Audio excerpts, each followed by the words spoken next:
Y'all dig it. I always, my friend. It's one of those weird situational, or I'm not going to say situational, but more like seasonal problems that I have. And I don't know if you deal with the same thing, but mosquitoes are just the most annoying things. Oh, we've been getting Like eaten alive. I Yeah, they're no, no, real no, but bad. I am legit allergic, where a mosquito bite would turn into a massive, Hmm. like, I don't know if you could see this. Okay, let me say this. That's one bite. That was one bite. I Yeah. had both arms and my right hand ring finger. It's not a ring finger, but whatever. Was Sure. swollen. Like I couldn't even bend it. So, do you Oh my do you, god. are you at the point where you have to EpiPen? I had a friend in the Boy Scouts who like couldn't go on camps and stuff because any type of insect bite was like off to the hospital. Oh crap. So, It's manageable with Benadryl, and I okay. found that No, no, like no, no. You Advil would can do know it. if you But needed yeah, no, no. EpiPen. But Like but I'm it talking would. about, like, it looks bad.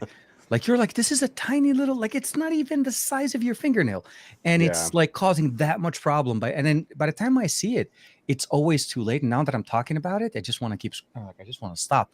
Yeah. It is messed up. It is So messed I up. I I don't break out like that. I am Mhm. sensitive to mosquito bites, but not like. And Josh Quinones is also saying I break out like that with mosquito bites too. It Oh my sucks. god. I'm sensitive, but we've been having problems with those little. It's the invasive species of mosquito to Southern California, and they've been calling them the ankle biters because Ah, they like to fly low and they just sort of bite at your ankles. any reason why they Um, give him such a but non? we Yeah. went to one of Lexi's friends' birthday parties, Hmm. and they had like a little pool. All the kids are playing, Yeah, yeah. and like me and one of the dads, about 15 minutes into the kids playing at the pool, went, "I'm getting eaten alive," and we Hmm. both looked down, and there are multiple mosquitoes just snacking, just going to town. Snacking, It was having dinner. it was revolting, and now I'm still pockmarked, and that was a couple weeks ago. Yeah, I'm. It's been 3 days or so. I'm on. I think I'm on the downside part of it. The only thing I need to do though is if I do go out to the backyard now, like swear to God, even if it's 110, Yeah. jacket, face mask, hoodie, pants, socks, and shoes, will not walk out. And the only thing So exposed is probably the fingers. yeah, we're And we're we're even gonna do some of the homeopathic stuff that I know doesn't help a whole lot, but any little bit that we can reduce the population. So we're mhm, gonna we've already started digging up our little back patio area, mhm. and we're just gonna line the whole bottom fence area with like anti-mosquito plants and citrusy, citronella, everything Citronella. that we can, I heard that there's a just to soap. try. There is a soap from, I think, either South Africa And or there are the something. candles, and you're like every one of those things sort of like helps a They, little bit, but I think but it's it, also the placebo effect of there is. I'm Yeah, you burning feel this safe. stinky candle. I guess the mosquitoes don't like it. I was like, yeah, no, no. They still get there. They still get you. It's and then only that the circumference or the radius of these things cover. They're not like as long as they say, like 15, 20 feet protection. No, No, you're gonna no. get If it. if, if you set yourself on fire, you will be less desirable to mosquitoes. So there So you you go. say You there's a just, chance. as I'm saying, there's a There's a chance. chance.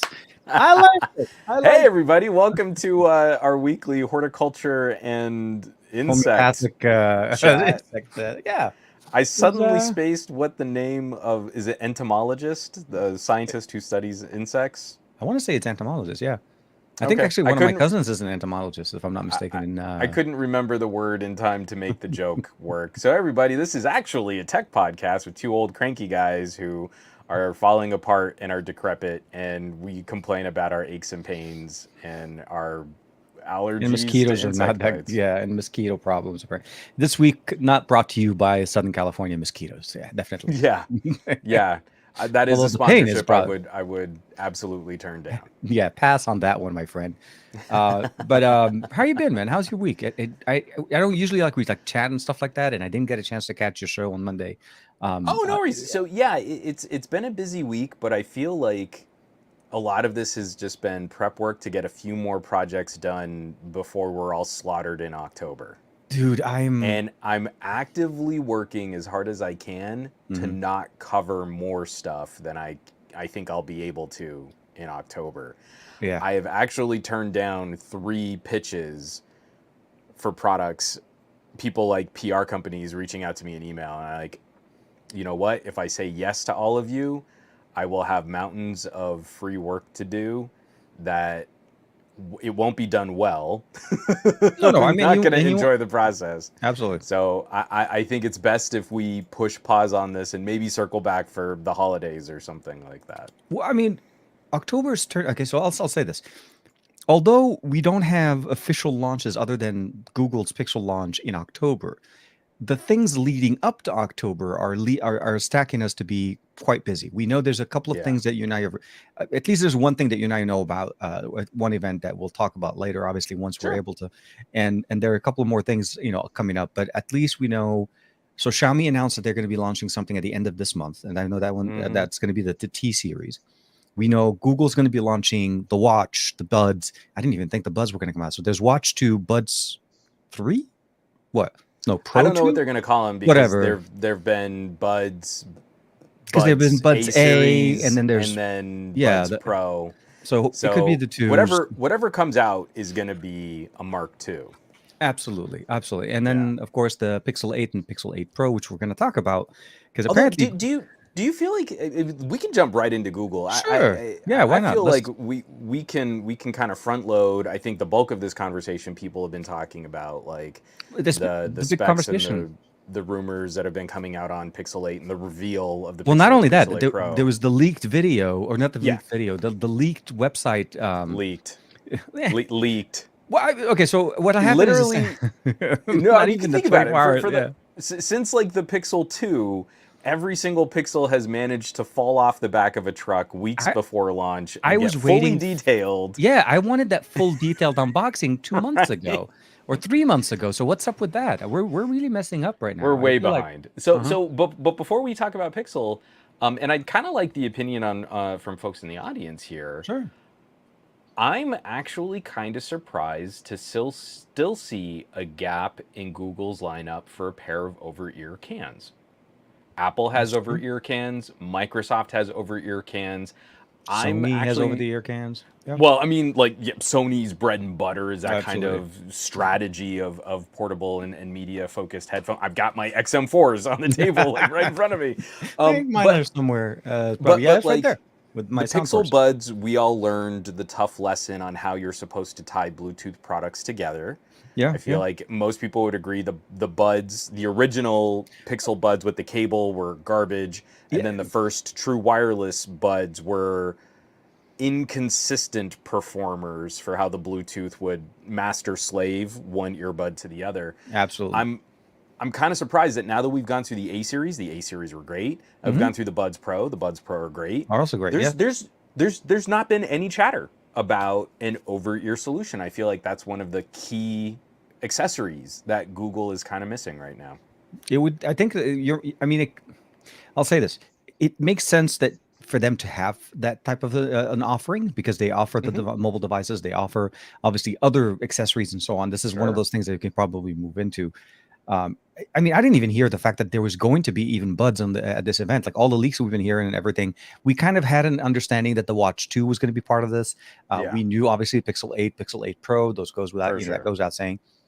The buds were a surprise, but an over-ear solution would definitely be very welcomed here because it brings in their understanding of everything they learned from their buds, the in-ear Yeah. solution to go over the ear, and of course maybe even partnering with maybe a studio or something to help them launch it like kind of like a cross promotional thing. Well, But I feel like they've got all of the media properties in place. It looks mhm, like the Google Play Movies app is finally going to be deprecated. So it's mhm, just going to be Google TV. Google And you've TV. got Google TV and Google TV with YouTube TV. This And you've got a couple different outlets and versions and brand names of ways that yeah, what you can stream movies and music. I absolutely. kind of feel like this would be the right time to tie that together with an accessory like a good headset. Good pair of cans. Yep. Marie has walked away with my Microsoft, my Surface The Surface from last year. Yeah, headphones. that's a good choice. Um, I have to give it up to her. she She has a great choice and she's got real walks good in. taste when it comes She to walks in stealing and my she's like, stuff. "I am taking that." And you're like, So she "Yes, also, boss." because again, she's also absconded with my Xperia 1 Mark IV. So she's pretty well covered in terms of audio. But the clever thing is that she went cabled with her phone Of and then course. paired it to our Chromecast in the bedroom so she could watch TV at night And on then really nice headphones, and and not she buggy. really likes that side dial for the ANC. So Yeah. it says she's pretty clever. She'll tell you she's not techie, but she's clever and she's wily. Must be watching this audio guy that keeps making reviews of headphones and earbuds and so on. So it's one of those things. Even probably wearing bone conduction headphones. But sorry, just my last thought on that is I'm very surprised, also in part because I feel like the extra space to put on a few more components, bigger batteries, and then really focus on using the full-sized cans, using the headphones as a platform for more like assistant integration. That's one of the things they're kind of letting their other partners. Because Sony does a very good job of integrating the assistant. Sony does a great job of it. Yeah, but, absolutely. But no one has broached that as well, in my opinion. No one has broached that relationship as well as the OG LG Tone neckbands, where you had the little side activation button so that you could give voice commands and speech to text replies to your messages, and like you had incredible assistant integration. And I've been waiting for anyone else to rip off what LG was doing like 5 years ago. The neckbands, I think for the most part, they're few and far apart. I mean, I do get sometimes some emails regarding them, but it's hard.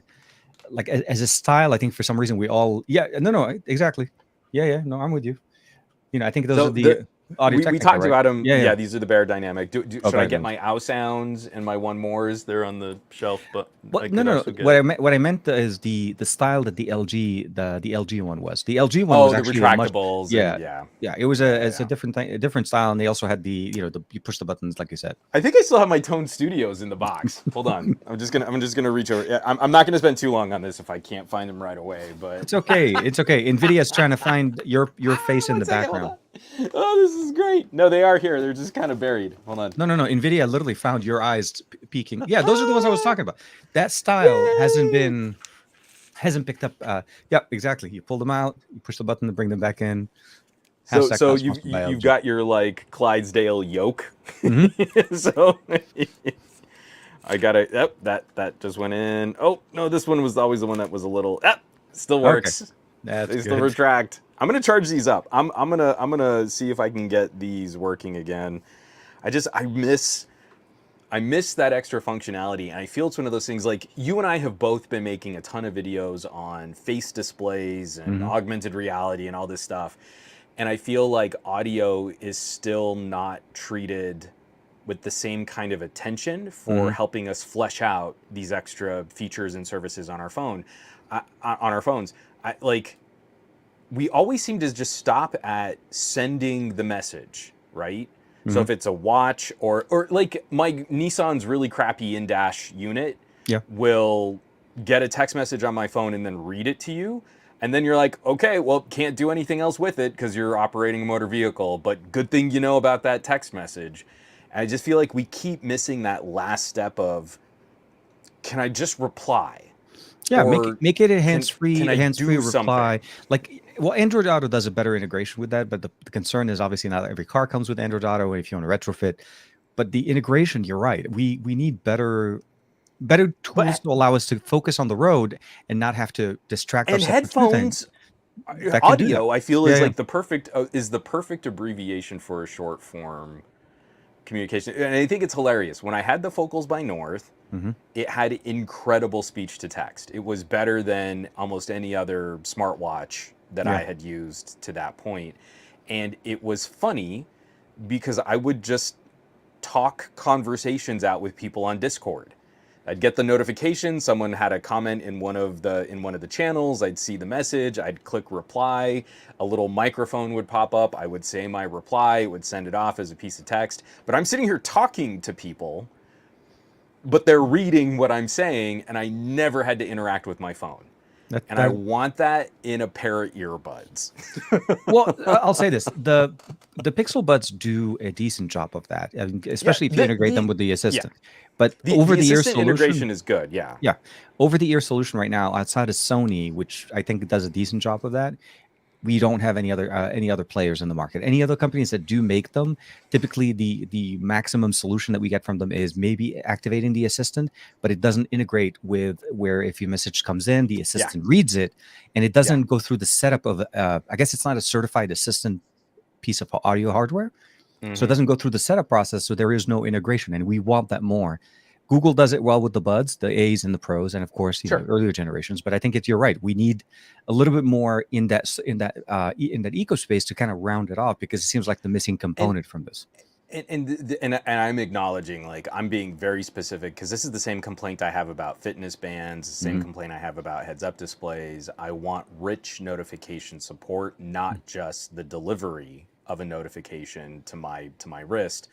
The Pixel Buds have done assistant integration really well. But I feel so much of that assistant integration is very similar to like all the other things that we kind of just coast on the assistant with. Like, I don't need another way to talk to something to set a timer. I don't need another thing that I can talk to schedule a calendar reminder or a task or something to do. And it's always that kind of one way. Do you know what I mean? It's always that kind of one single purpose feature. It lacks that last little bit. And we've gotten little glimmers and little tastes on LG, on Focals by North, on the Pebble smartwatch, on the Qualcomm Talk, like all these little other companies that have gotten us that one little step further in a back and forth interaction with our data and with our services, but no one has really stuck the landing and stayed, and that's what kind of kills me. So I don't want to keep rattling on. That was just a tangent. That I just think it's still kind of interesting that of all the companies now, out of all of the major manufacturers now, I'm kind of surprised that Google hasn't done an over-ear headphone. I really feel like that would be sort of like on their list of things to consider. Well, and the thing, usually I would have said maybe there would be this one more thing or plus whatever, but they unveiled everything. I mean, with that leaked render, with that leaked the 3D render of the Pixel 8 Pro. We got to see some of the dimensions, the light sensor, and the sun sensor. Is it sun? No, the temperature sensor. I think that's what we were seeing there. Yeah, it's like a thermometer. It's temperature sensor. It's easy for me to say. I received a sensor. Yeah, exactly. That's what I was saying. It's I was about to break into some like classic hip hop. I was like, I am not cool enough to pull that up. Yeah, let's not. There's one thing to be demonetized, but there's another thing to just lose our cool, because you don't want to do that. That's not that kind of show. Well, I was also going to say, like, that's not culturally insensitive, but it's close. So maybe just shut up. Moving on, back to the show. Yeah, let me try and pull up one of the Pixel 8. So what happened? Yeah, so in reference to what's going on, I'm sure all of our obviously good evening, everybody. I hope you guys are doing well. Everybody probably already saw there. I even tried tweeting it. The first thing that came out at me from that I guess 3D model, because you get to see the sides of the phone, is the fact that the Pixel 8 Pro is going to have a flat display. And I'm going to say, okay, so I threw a question on Twitter because I wanted to see what people's opinion. And I know there's quite a bit of people that love flat displays, and there's actually a certain number of people that still prefer, curved edges. We see many companies like Honor and some of the other companies that go like quad curved. We feel for those people because they're incorrect, and flat displays are objectively superior. But again, someone has a preference, absolutely, and even if that preference is wrong, we still acknowledge their right to be incorrect. I agree. We're very generous like that. So it depends on the device, to be honest. For me, it's kind of a mixed experience. I do prefer flat displays when I'm playing games. For anything that's heavily intensive on the actual device, where I need to be very consistent and no ghost touching or side touching when you're doing it.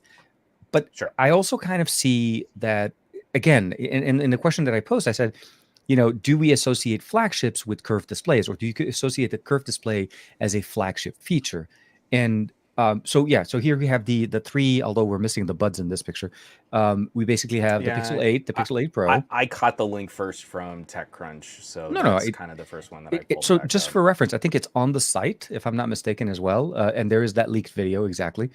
Not leaked. That's the announcement video. I keep saying Right. leaked. It's not leaked, TK, if the company posts the video on their own channel.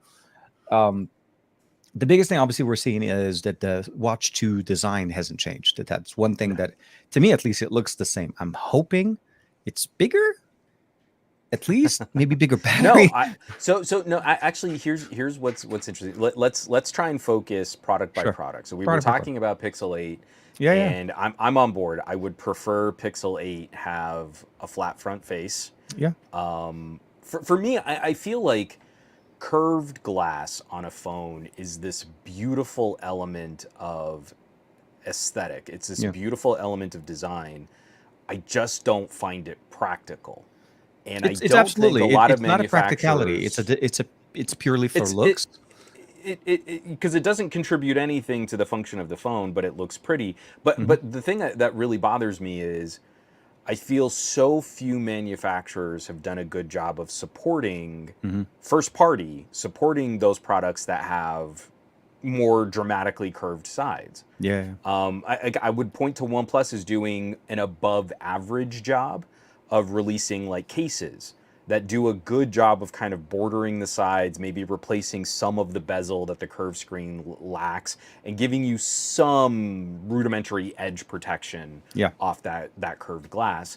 So few companies, I think, do that as well. And I'm not saying OnePlus does it great. I'm just saying they did better than average in my experience. Like, especially looking back at like the OnePlus 8 Pro, which had very dramatically curved glass on that front screen. That case was, their sandstone cases especially were pretty good Yeah. at giving you something else to hold on to and giving you just a little bit of a border of protection. As soon as I've gone back to flat front screens, I prefer not having any type of light refraction or distortion to the images at the sides of the screen. I prefer having something that I can hold on to with my Hmm. fingertips because I'm constantly using these things as cameras. It just, as much as it looks super pretty, Hmm. I can't spend a ton on a phone just to have super pretty. I want something that's going to be more functional out and about Yeah. in daily practical use, No, no. especially like because we've both been playing with like the Xiaomi's, and I Yeah. know these look really iPhone-y, and I wish Xiaomi wasn't looking to really kind of ape the design of the iPhone, but it is so refreshing going to use this as a camera, Hmm. and I've got such a firm grip on flat Yeah. And sides. nothing does the same thing. The Nothing Phone 2 has very much that flat display experience. Exactly. The flat slide. Sorry. Yeah. No, no, I'm with you. I totally get the aesthetics and the functionality part of it. The the I'm not trying to make a case for curved display, but it is something that we've seen so much on on higher end, more expensive devices Sure. for the longest time, that to see a company go into curved displays for for a few years and then suddenly go out of it, that was the big thing for me. But It's not an issue. It's obviously so a preference, and I think it it's one of works. It makes it it's easier one of for those accessories as things. well. It's one of those things because sorry, I've got like three conflicting thoughts hitting me all at the same time. I try not to frame things in terms of the word flagship, so I'm Hmm. not trying to pick on you. I just mean like No, no, the no. flagship is just the best phone a company makes. So like, Infinix has a flagship. Would we compare an Infinix flagship to a Samsung flagship, right? Mm-mm. One would cost like 8 times more than the other. No, no, but I but absolutely, you're but right. but what I think we're seeing, almost every major manufacturer has stepped away from the extreme dramatic curves to their front screens. Oh, yeah, hail to the days of Huawei and the Yeah, fall off a cliff curves. I remember those for days. sure. Yeah, Well, yeah, yeah. and also who was it? Who was it that did the concept? No, they actually sold one where the sides were glass too. Was it Oppo? Was it one of the Find or the Mi Oh, Mix? no, no, no, no, no. It was the Mi Mix. It was Xiaomi. Did they sell it though? It was the oh yeah, yeah. It was the oh my God, it was an Ultra. It was So it was Xiaomi. It wasn't. I'm mixing up brand names and no, no, stuff. It no. was So Xiaomi, not. Oppo did the rollable. That was their concept. Oh yeah, yeah, Xiaomi is the yeah. one that does the The fully curved to the the back, glass all the way around. glass Right, all the right, right. Okay. way, and it basically, yeah, they had that. I think they showed it to people. I take that back. I remember seeing Yeah, it Nick on Gay Twitter is somewhere. saying Mi Mix. Okay, so it Yeah, was a Xiaomi. there you go. I had that wrong. It wasn't an Oppo. But still, walking back from that precipice, like right off the edge of that cliff. Um, the roundest curves on Xiaomi right now are on the 13 Ultra, Mhm. and they walked that way back. It's less curvy than I the like 12S Ultra. Yeah, exactly. I like the way they did it. It's nice. It's just enough for it to give you that that the thinner bezels on the visually thinner bezels on the side because the Hmm. glass has to curve a little bit. But I like, and again, like you said, with a good accessory like the case that we have for it, you Yeah. get the grip, you get the functionality that you want, and you're still able to enjoy that. And it's not so dramatic that it becomes this, nuance where you're like, okay, am I seeing a reflection here, or is that the actual Yeah. image, and this is how it looks like on the display? Yeah, I'm with you. So So we'll see. I kind of feel like to wrap up that point, Yeah, and we should actually just talk more about what else is going on with the Pixel 8. all the other But stuff. the thing that I think we're also seeing is literally just the pennies per component that a lot of these companies are trying to squeeze. Yeah. Where we know the Snapdragon 8 Gen 2 has been getting the premier series of chips from Qualcomm have been getting progressively more expensive. The newest updates to radio technologies have been getting more expensive.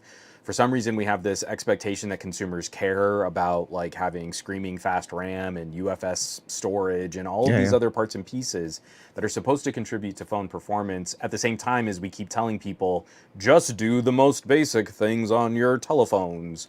So I feel like curved screens are an expensive aesthetic that Mhm. complicate the manufacturing process, complicate the support and I was going to the say the repair. accessories. Yeah, exactly. Even on the accessory side, it gets more complicated to make curved glass because it's not as simple as a flat display. You're right. Yeah. So I feel like at all of that, it's one of the reasons why I think so many companies have just been walking this back too. I mean, even when you're using a really expensive OLED, if you can save pennies per phone in manufacturing costs by flattening that glass out, then you can put that money towards the specs that people think they really care about, like the nits and the refreshes and all that Well, stuff. and the And supposed video out that we're supposed to be getting now, which is something that's also yeah, this was I think this is from a few weeks, maybe a what couple a weeks ago. crazy idea that it'll fully support the USB 3 spec after 8 generations of Pixel phone. I'm really hoping that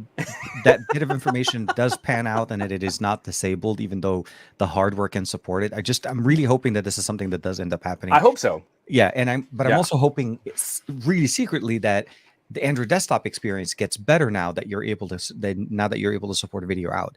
Maybe some Hmm. development will be done in that area, but from what we've seen, at least the Pixel 8 Pro is still going to be supporting triple camera setup. The Pixel 8 is going to be dual cameras, so more than likely the main and the ultra wide, and then they'll have a Hmm. telephoto, which is going to be the complementing Pro version. Sure. And then also what we saw there, obviously, is the Pixel Watch. We saw the Pixel Buds.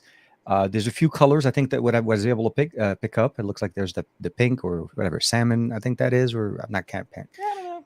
Eh, I don't bother trying to memorize Google names for colors because I don't even try to they're memorize them. I'm just quirky and yeah. they're funny and I just it's pink. So the biggest thing obviously is we're going to be seeing Tensor 3 for the first time. That's going to be the first devices launching with Yeah. that. I So remember somewhere. have you dug into Tensor 3? Like what No, do you are I you haven't. interested in? I'm hoping. So here's my thing. I have hopes and aspirations for Tensor 3. I know that Tensor Okay. 4 is the promised land, and I realize that this is a Yes. year away from now. That I'm not trying to. Yeah, I'm expecting more of the same to a certain point, like the temperature, but the performance obviously improvements, before optimization. Sure. The and of course with MediaTek announcing, 3 nanometer with TSMC for next year, that's like another ball game there. I'm hopeful. I'm hopeful that Tensor 3 is going to give us that balance that we wanted. I think overall Google just needs to optimize for it. They've done a great job with Tensor 2. I think there was Yeah. never an issue. There was never some any task that I wanted to do on my Pixel Fold. Sorry, on the Pixel Fold, on the Pixel 7 Pro that I couldn't Hmm. do. But it was a matter of battery drain and heat. That was the overall thing that you Yeah. had to live with if you had a Pixel. And I rocked the Pixel 7 Pro for the longest time till I switched over to the Moto Edge Plus, and then I recently Hmm. switched over to the Xperia 1.5. So it's like I am a firm believer of what Pixel does, but Tensor 3 for me is I feel like it's that incremental upgrade that's going to keep me busy till the Tensor 4 comes out. It's kind of weird. Like I'm building my hopes for next year. I don't know So how you're seeing it. I think I'll be curious to see how. I think Tensor 3 might give us a little bit of a sneak peek at next year's Exynos. Hmm. If Samsung is on a better track for reining in thermal performance, improving radio efficiency, we'll hopefully see a glimmer of that I hope so. with Tensor 3. Hmm. I'm worried that Tensor 3, because of Samsung's fabrication, is going to be a little closer in performance to an 8 Gen 1 Oh. than an 8 Plus Gen 1. One of the things that I am actually kind of concerned about is at the fabrication size that they're at, we're going to be going to a more traditional core configuration. If the rumors are true, again, Mhm. some of this could still change by the time we get there. Yeah, yeah. But what Tensor and Tensor 2 did that it was kind of unique was going with a different kind of core configuration than any other manufacturer. And I think with Google's machine learning components, that actually paid off. Hmm.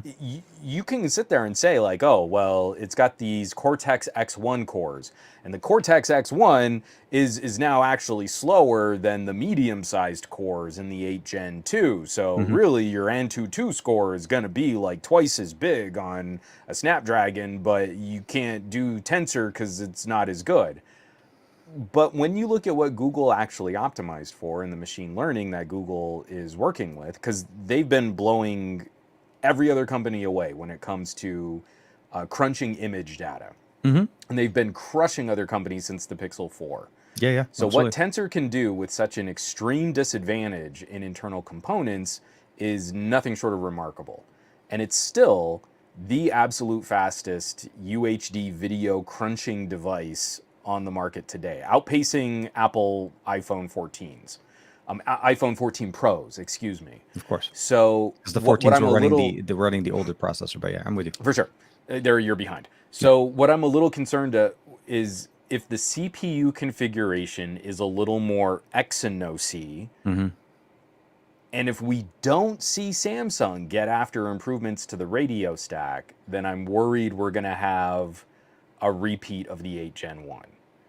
You get a little flavor of that on the Pixel Fold. Yeah. When the Pixel Fold is running something in the background and the radios are kicking on and that slab is in your pocket, there is so little surface area to get heat out That's that you exactly get where the heat this generated is on that one. Yeah. tangible hot spot Hmm. under the camera that you feel against your thigh.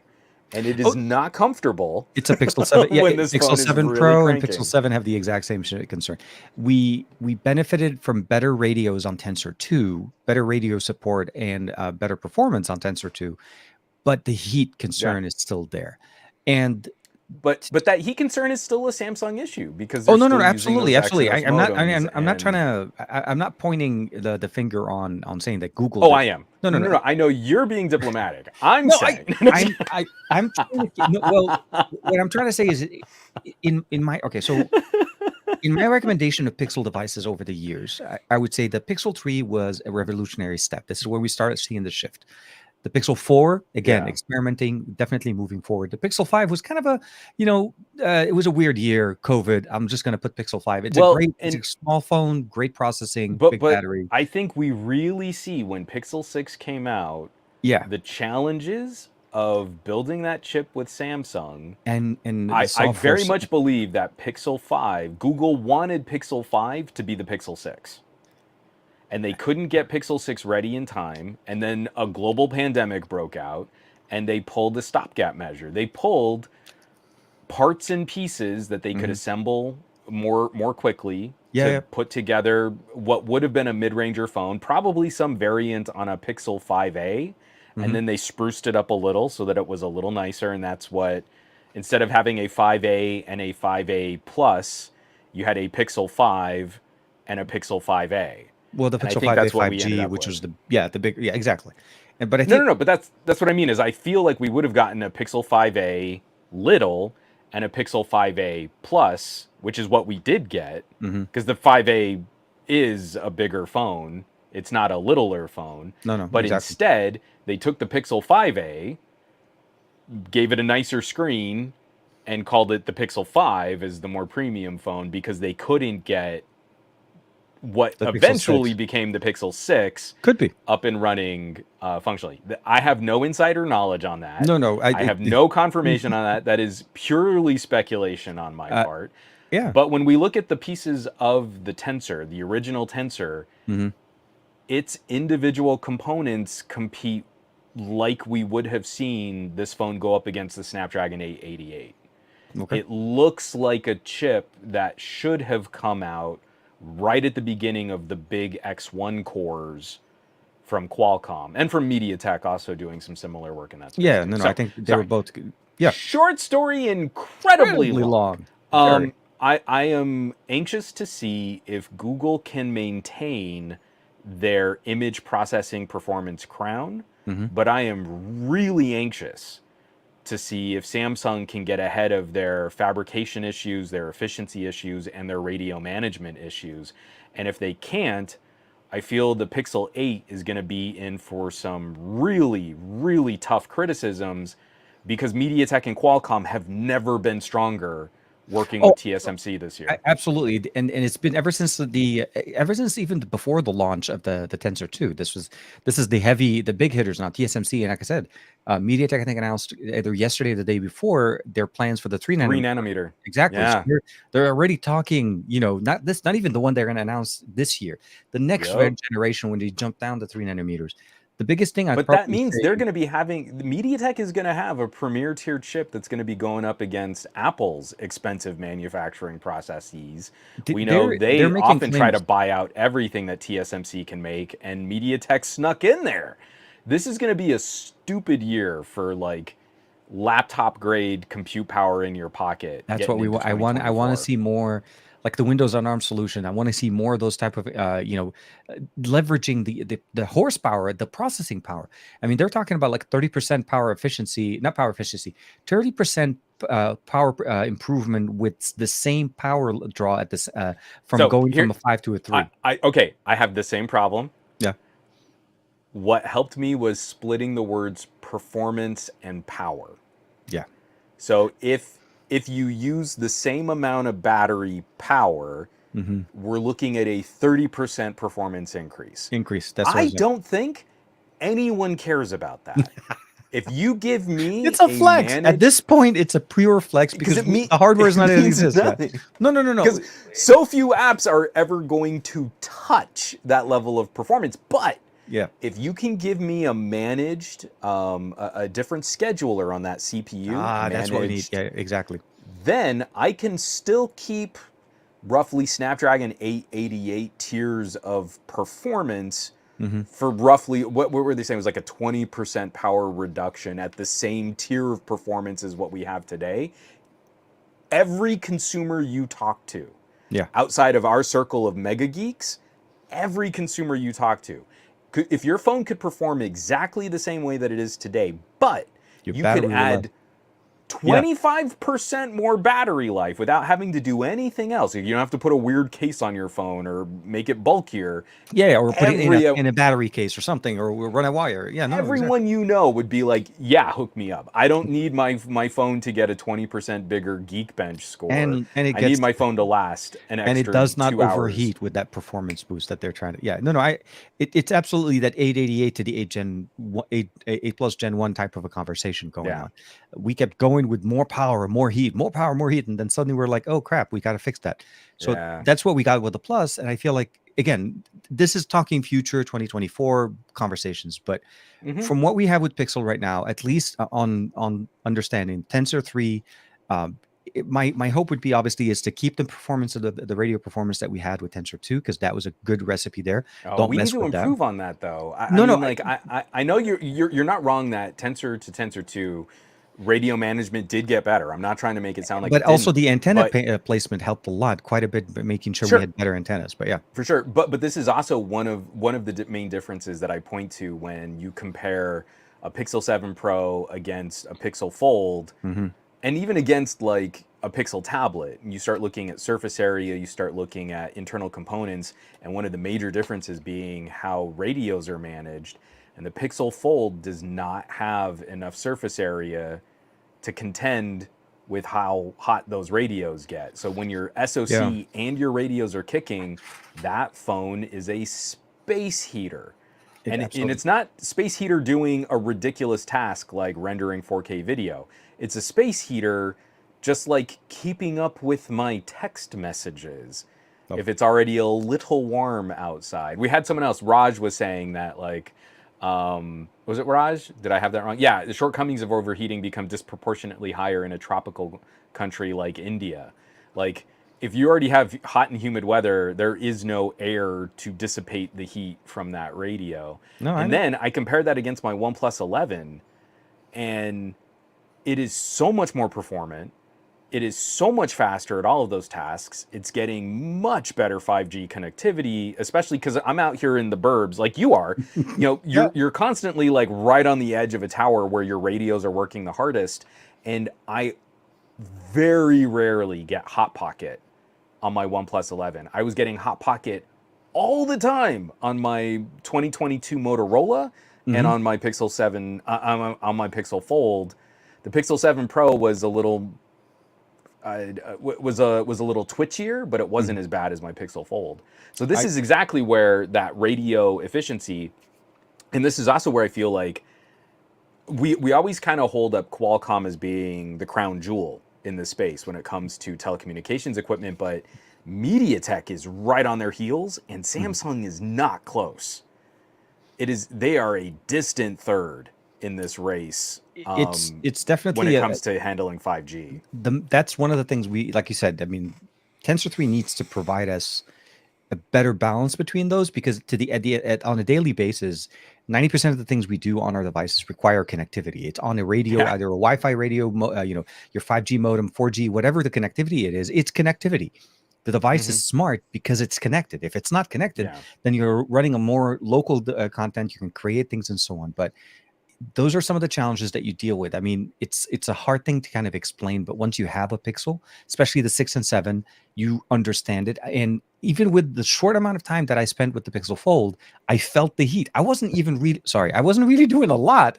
And Yeah. I realized, like, oh, okay, I see where the hotspot is. It's in the same spot as I expected it, and I Hot understand. Pocket. It's great for the winter. No, it's great for the winter. And if you ever want to keep yourself warm, just do a mild. No, long story incredibly. Sorry, short story incredibly long. It's a concern that needs to be addressed. I feel like next year with Yeah. Tensor 4 should be the year we get that main benefit. But Yeah. I'm hoping that Tensor 3 does improve what we have Well, in this reducing. is I'm hoping with you too because, Yeah. like I said, that kicked all of this off. Is not only am I hoping, but I do think we're gonna get a sneak peek. Yeah. No, I Pixel 8 agree. comes out, Tensor 3 comes out, and let's say it's running really well. Hmm. I'm going to have much higher hopes for folks who get the Exynos versions of Galaxy phones.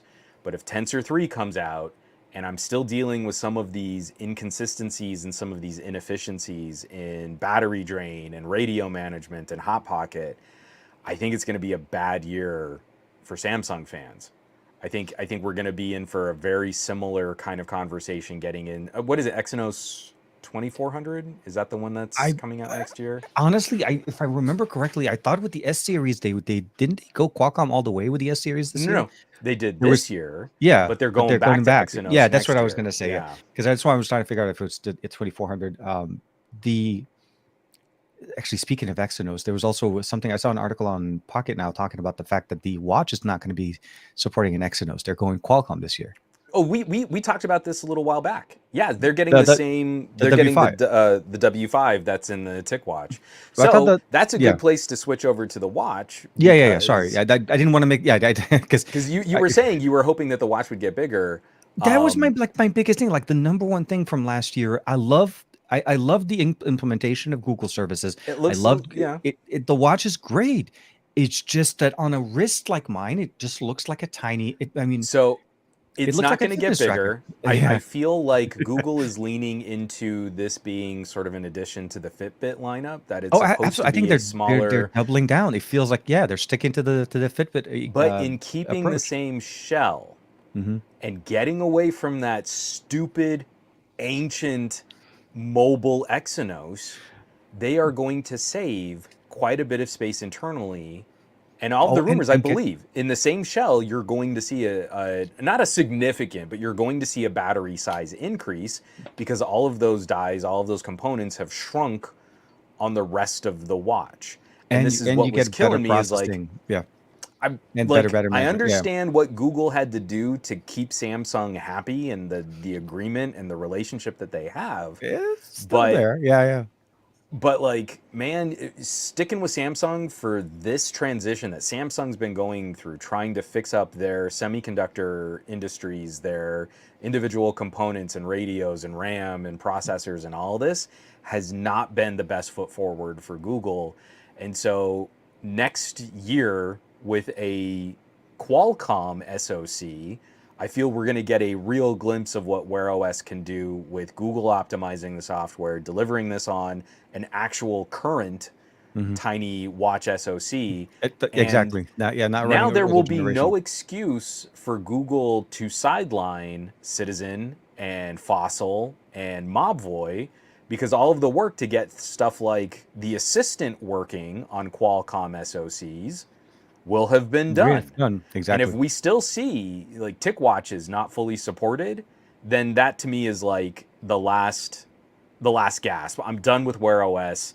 I'm not going to sit here and keep supporting Google when they are shooting their ecosystem in the foot Hmm. and not supporting their partners when they've done the work to make all of these pieces and parts work on their own watch. And they're doing that at the expense of their because they're not even competitors. They're doing them at the expense of their other partners. Yeah, no, no, and I just saw our buddy Nick Gray is in the chat also, kind of, oops, sorry, did I catch the comment? Hold on, where was it? Yeah, here it is. It said they choose to use that same old Samsung SoC, absolutely, and I think this is so for me. That is one of the things I'm looking forward to because we've used it. We have it on the TicWatch. Yeah. Obviously, I'm using it here. This is the Watch 6 Classic. I'm working on my review on that one, and I'll be back on our TicWatch hopefully very soon. The biggest thing I'll probably say is I'm excited for that part. I'm a little bit. I'll reserve my opinions till obviously we see more and more specific because images. I'll say this: they play a really weird aspect. All I know right now is it looks the same. There's a good chance that it's the exact same size according to the leaks. At least the one that I saw over on Pocket now, and Mm-hmm. potentially, again using the B5, it has all the improvements. So hopefully we'll see better options and maybe better management on the radios as well once we get into the LTE model, because that was the other thing that we had last year. The battery just starts diving when you add modems Yeah. into the Exynos portion of it. And of course, the last thing, obviously, before the extended coverage on the Pixel Buds, they're going to be whatever version they are. My hope on those is maybe some higher res, maybe LHDC support. Obviously, I don't think they're going to go LDAC. I don't know if they. I think I on the last don't one we had think SBC was the Google's. best one last I year, don't right? think AAC Google's and gonna SBC. do. No, so I will be very surprised if this generation of Pixel Buds gets any different kind of codec support. I feel like Google's main hook is really focusing on assistant functionality.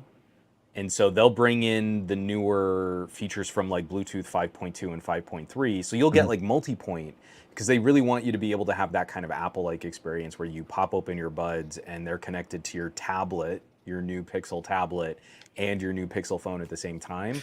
I, But I I I I don't like I think like they're the gonna, product placement there. I appreciate it. Keep going. right? Back in the Yeah, mix. I Yeah. was like, I should work in marketing or something. Absolutely, Um, absolutely. I don't think they're gonna mess with Codec. with LDAC. I don't think Hmm. they're going to mess with a No, Qualcomm SoC for aptX Adaptive. no. And LHDC has so far been kind of compartmentalized in the more Chinese manufacturers. Mhm. Not as many players here are really No. leveraging that because it's a great codec, but Well, I mean, it's really yeah, you're going to see it most on like a Xiaomi or a OnePlus. Vivo. Well, I was Or gonna yeah, say, or even OnePlus. OnePlus. Like Yeah, OnePlus you're brought it right. in with their not Pixel Buds, with their But again, OnePlus that's now Buds too. Oppo. So Well, I don't think Google's going to play that game. I wish they would. I wish they I would just bring don't in see it for some. this version. Yeah, well, I mean, don't get me wrong; they sound great. They definitely have enough bass. The drivers in there that they use are pretty good. So again, Yeah, building they're on what we punchy. know, they're enjoyable. The biggest thing I probably would have said maybe better battery life. That was my main thing on that as well. But it's typically what we saw with the Pros last year. We're going to get that hopefully. So between the Buds, the Watch, the Pixel 8, and the Pixel 8 Pro, I don't doubt that performance is going to be tuned. We've had 6 and 7 series to improve, Android to optimize for Tensor. So that is going definitely to keep building. So they already have a good start on that. The watch, it was well received. Again, I as Nick was putting in the comments as well. Hopefully, they were able to fit a bigger, as you said, with the bigger battery as well because of the components that we have in there. So that's my hope in there. I was just hoping for a bigger display to make it a little bit more watch centric. It'll look more like a regular watch when you have it on more of a like Nah, a bigger wrist. But nah, we'll have to see. Maybe next nah, year, they're I not guess. gonna do it. Nothing I could do with that. But so that's yeah. So essentially, Google pretty much gave us a heads up on everything that's coming up at the end of the month. So we'll see what this. I'm hoping there's still a surprise. I'm really hoping that there is the. Oh, by the way, we were listening to Juan that month ago, and here are our new cans. The Pixel cans, or it's like, and then that's where all of Juan's thumbnails are going to be like, like, I was right. Look at this podcast. like, I'm a oh my God, Google, genius. listen. No, I'm saying no, I know. We'll have to see. We'll have to see. And So the other biggie is also just the camera tech. I'll be curious to see how Google performs with the largest camera sensor made specifically to ship to North America. So that could be an interesting part of this a lot of too. optimizations, Although, man.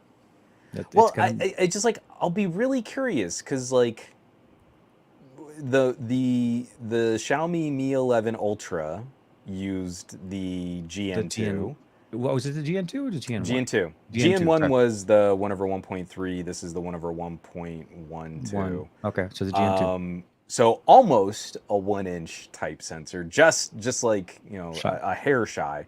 But I'll be really curious to see. I feel like one of the major victories of Google's camera hardware and camera software Mm-hmm. over this last year, the thing I think they improved upon the most over the Pixel 6 was pixel resampling crop zoom. Mm-hmm. So if you go to like a 2x zoom from the main sensor or a 10x zoom from Telephoto. the telephoto, they're doing a really good job of that doubling of the focal length and then rearranging all the pixels and getting some good clarity and some good image processing out of that. Yeah, I remember. But I also feel like it's frustrating to me because they're not going to advertise that it's the largest sensor compared against a Samsung or an iPhone or a Sony. They're going to say it's a 50 megapixel sensor. Yeah. And it will not give you a 50 megapixel image. Nope. And I feel that is right on the cusp of lying to the consumer. I think It bothers me so much that they advertise the full resolution of all the subpixels and then they give you no mode or a to be raw able to feature shoot or anything at full potential. Exactly. No, at it's the pixel full bidding. advertised resolution. It's a little bit of a contradictory kind of statement, right? It's like the simplicity that they're trying to shoot for the point and shoot. Don't think about it too much. Maybe a couple of little, tweaks here with the shadows and the brightness. But other than that, we want you to basically, take the phone, tap, shoot, and walk away. That's been their bread and butter. Getting into that, I think I really wish they would do a little bit more of a geeky kind of like during their presentation, explaining the size of the sensor, but also maybe, I don't know, maybe just change your approach to it and realize that people like pro mode. Like other companies that have been putting it in there. I mean, heck, even on okay, even here on the GT5 from Realme, right? It's a brand new phone. It just came out. It's in China. Unfortunately, no global launch yet. We have the ability of shooting that full 50 megapixel camera right in there. It's a 50 megapixel mode. Give me the ability to get full readout out of that sensor. So it's a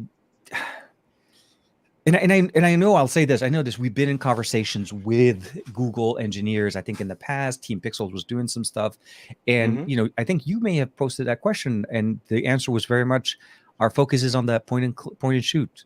We don't feel like this is something that would benefit our users. I feel Google is It's like the telephoto thing back in the day. Remember when they said, why would you put a telephoto over an ultra wide? Because you need telephoto. So I feel I would still hold Pixels up as the best pull phone out of pocket, push shutter button, absolutely put phone back in pocket experience. Even for selfies, I would say, even on their front facing camera, that's pretty decent. But I feel we are right on the boundary of the same problem Apple ran into. Okay. I don't think Google has crossed over yet.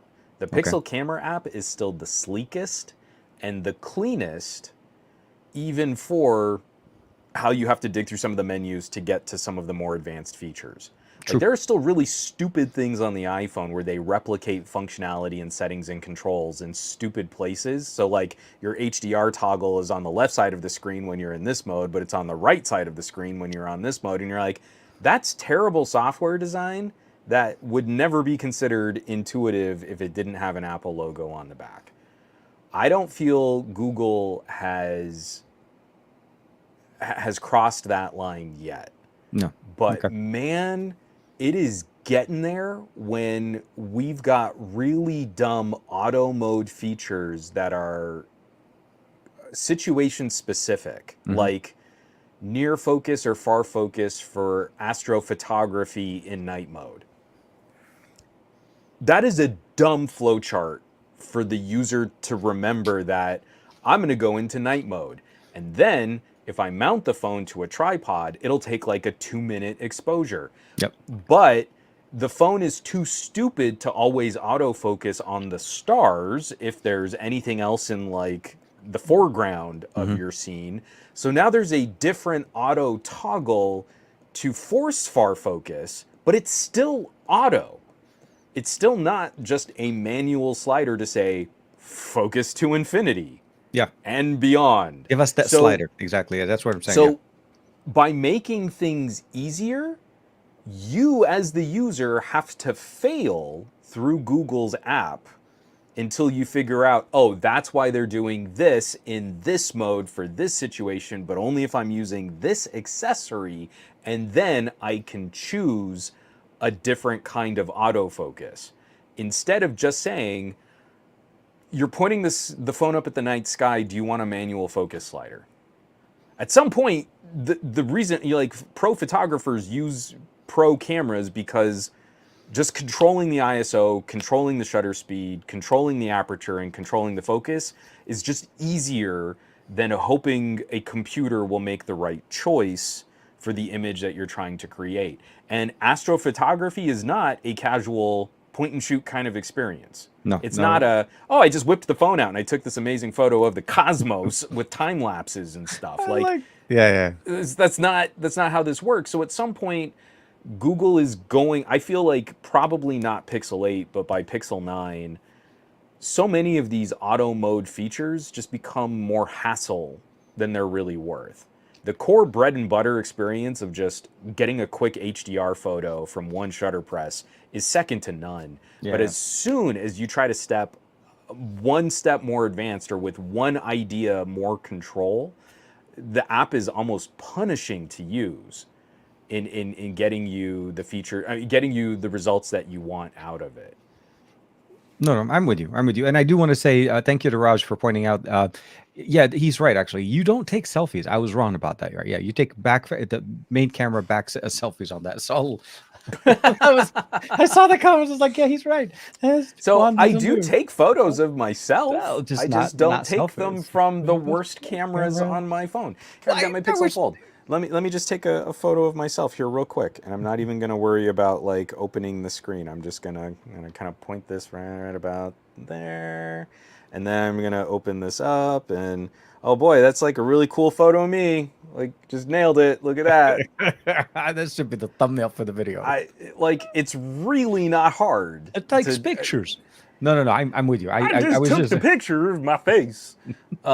I've gotten quite a bit good too. I mean, I will say I've been hanging out with you. See, the thing I like about TK, and he won't ever admit this, but like he's gotten really good at also doing a thing where he'll sort of line up the general shot with the front-facing selfie camera, and then holding his hand out there, he'll like flip the phone one-handed and then go to the volume rocker, and he's like, I've already got my shot lined up. So he's doing it.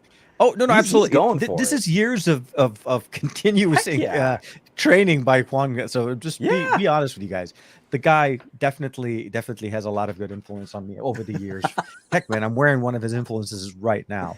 Yeah, those are some pretty good headphones. I like for what we're seeing there. I think Google. My hope is that the concern with that, and I know because I don't want to extend too long the conversation on that one with For the sure. camera application though, is if they're looking at their statistics, if they looked at their usage experience, obviously what they're seeing is that everybody uses their devices. The cameras are really good. They like the camera. They tap and take Yeah. pictures. They're not seeing they're not getting the feedback that people may want more. This is the weird kind of like, how do they figure out that they need more when the user is Yeah. pretty much in that weird ecosystem, right?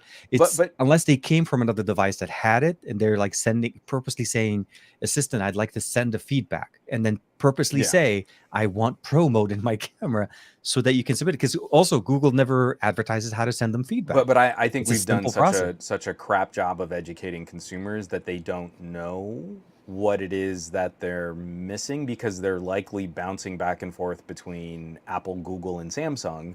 Yeah. And even though a Samsung is a much more feature complete I will camera say the app, camera, yes, definitely, especially the Pro I Video. mean, I like the controls that we I, get in there. Yep. I mean, especially if you do like dig into an expert raw mode, I mean, Yeah, yeah, you're in no. good shape. But I also have to, unfortunately, I have to agree with some of our tech reviewer brethren. How many people are really digging that deep to find those types of experiences from a phone camera?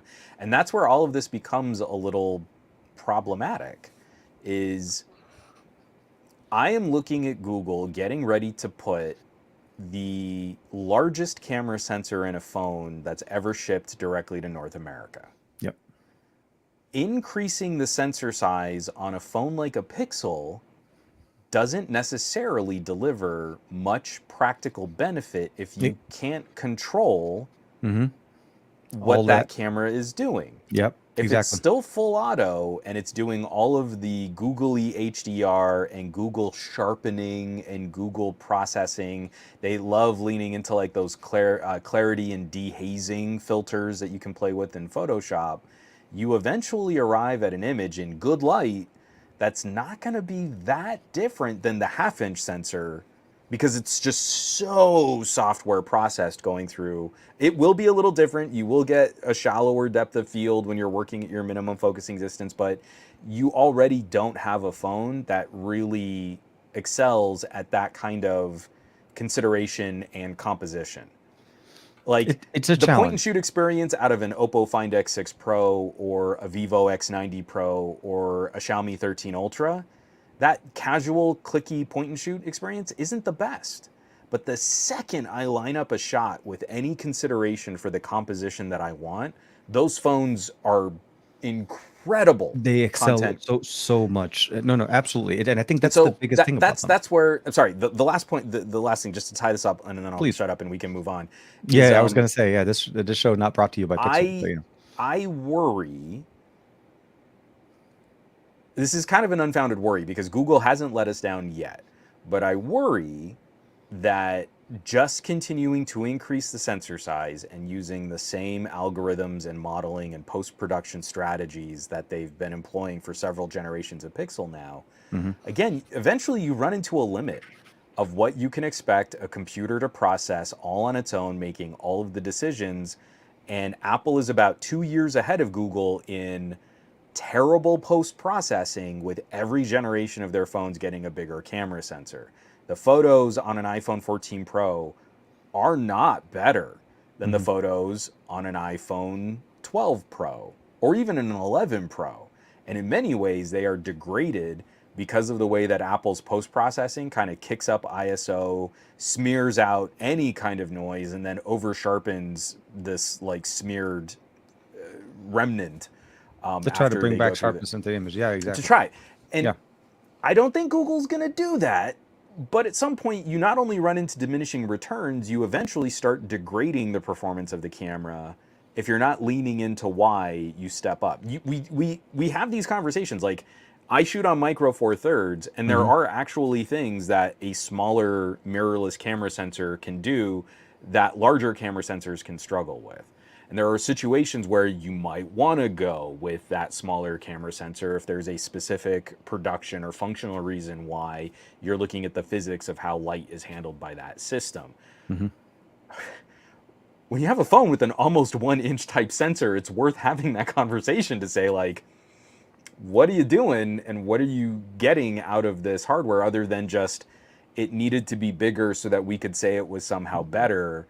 I think I don't feel Google's going to give us the tools to really leverage no, what no, it and can then do. and I think it's because they've been very much leaning into that, point and shoot kind of an experience. They want it to be that pick up out of your pocket, take a picture, put it back in your pocket, and know exactly that how the image is going to be. Yeah. So we'll have to see. We'll have to see it. Like I said, this is you're.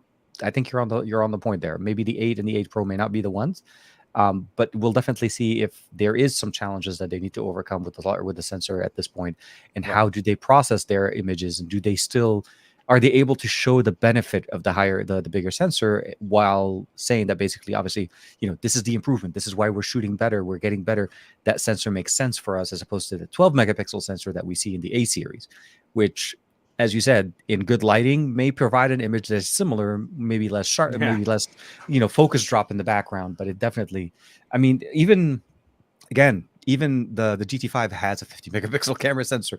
I'm not Yeah. saying it's the same, but I'm saying it, we've had these functions, and it's sad that we don't see the options come up.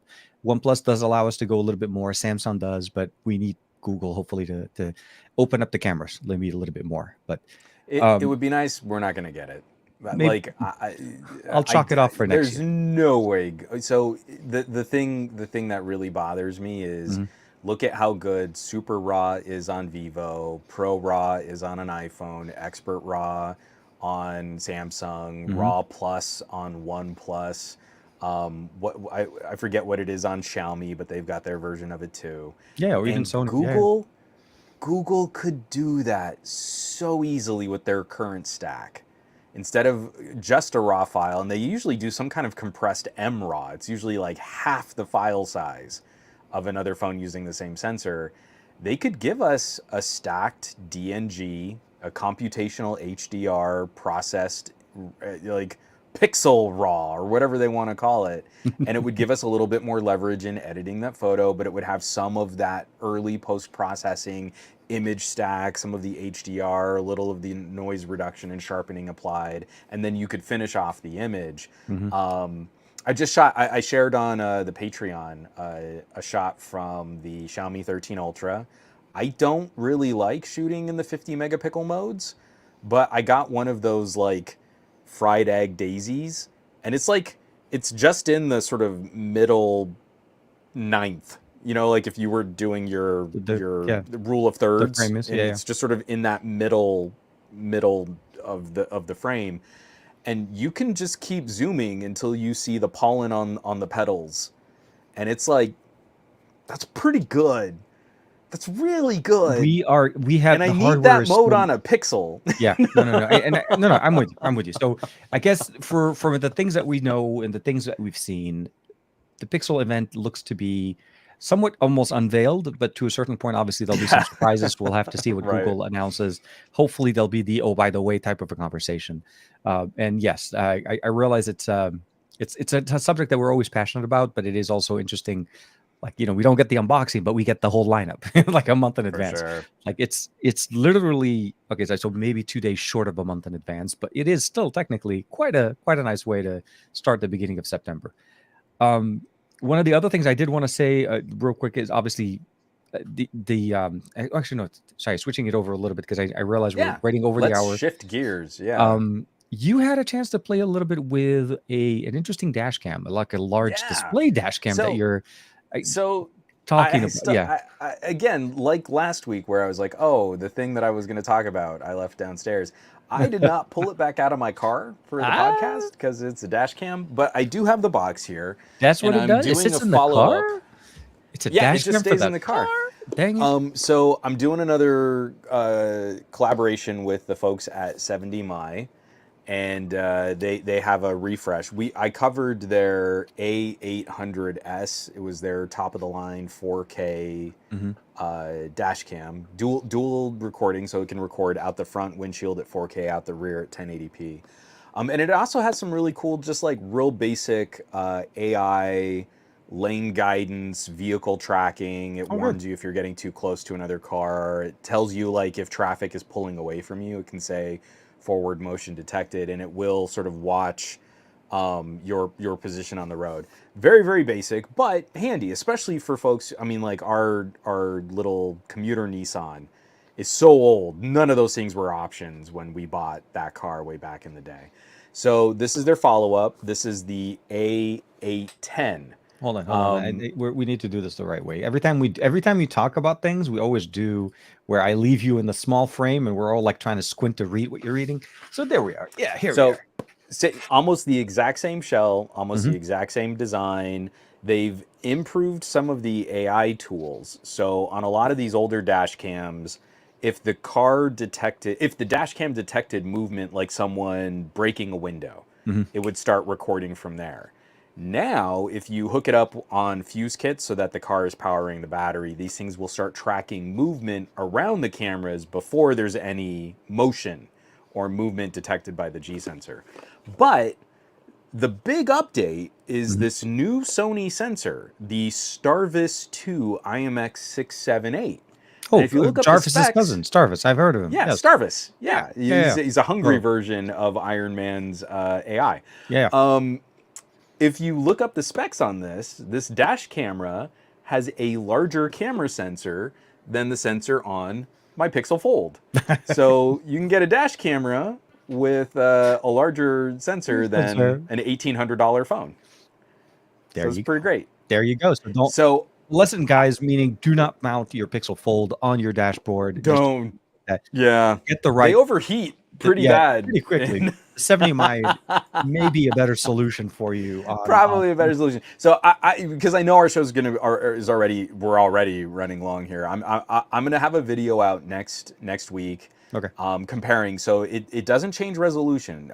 70 mi already had a 4K dash cam. This is a 4K dash cam, and it is. I mean, the full kit on this is one of the more expensive dash cams that I've played with recently. It like fully kitted out with both front and rear cameras and a fuse kit is like $200.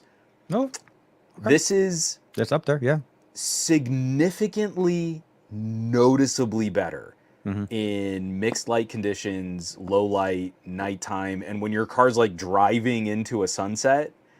This bigger image sensor is what you want to pull noticeably better. You want to pull the sunset shot from the car. Yeah. No, I'm with you. Like stabilization's too wide. Pretty decent as well.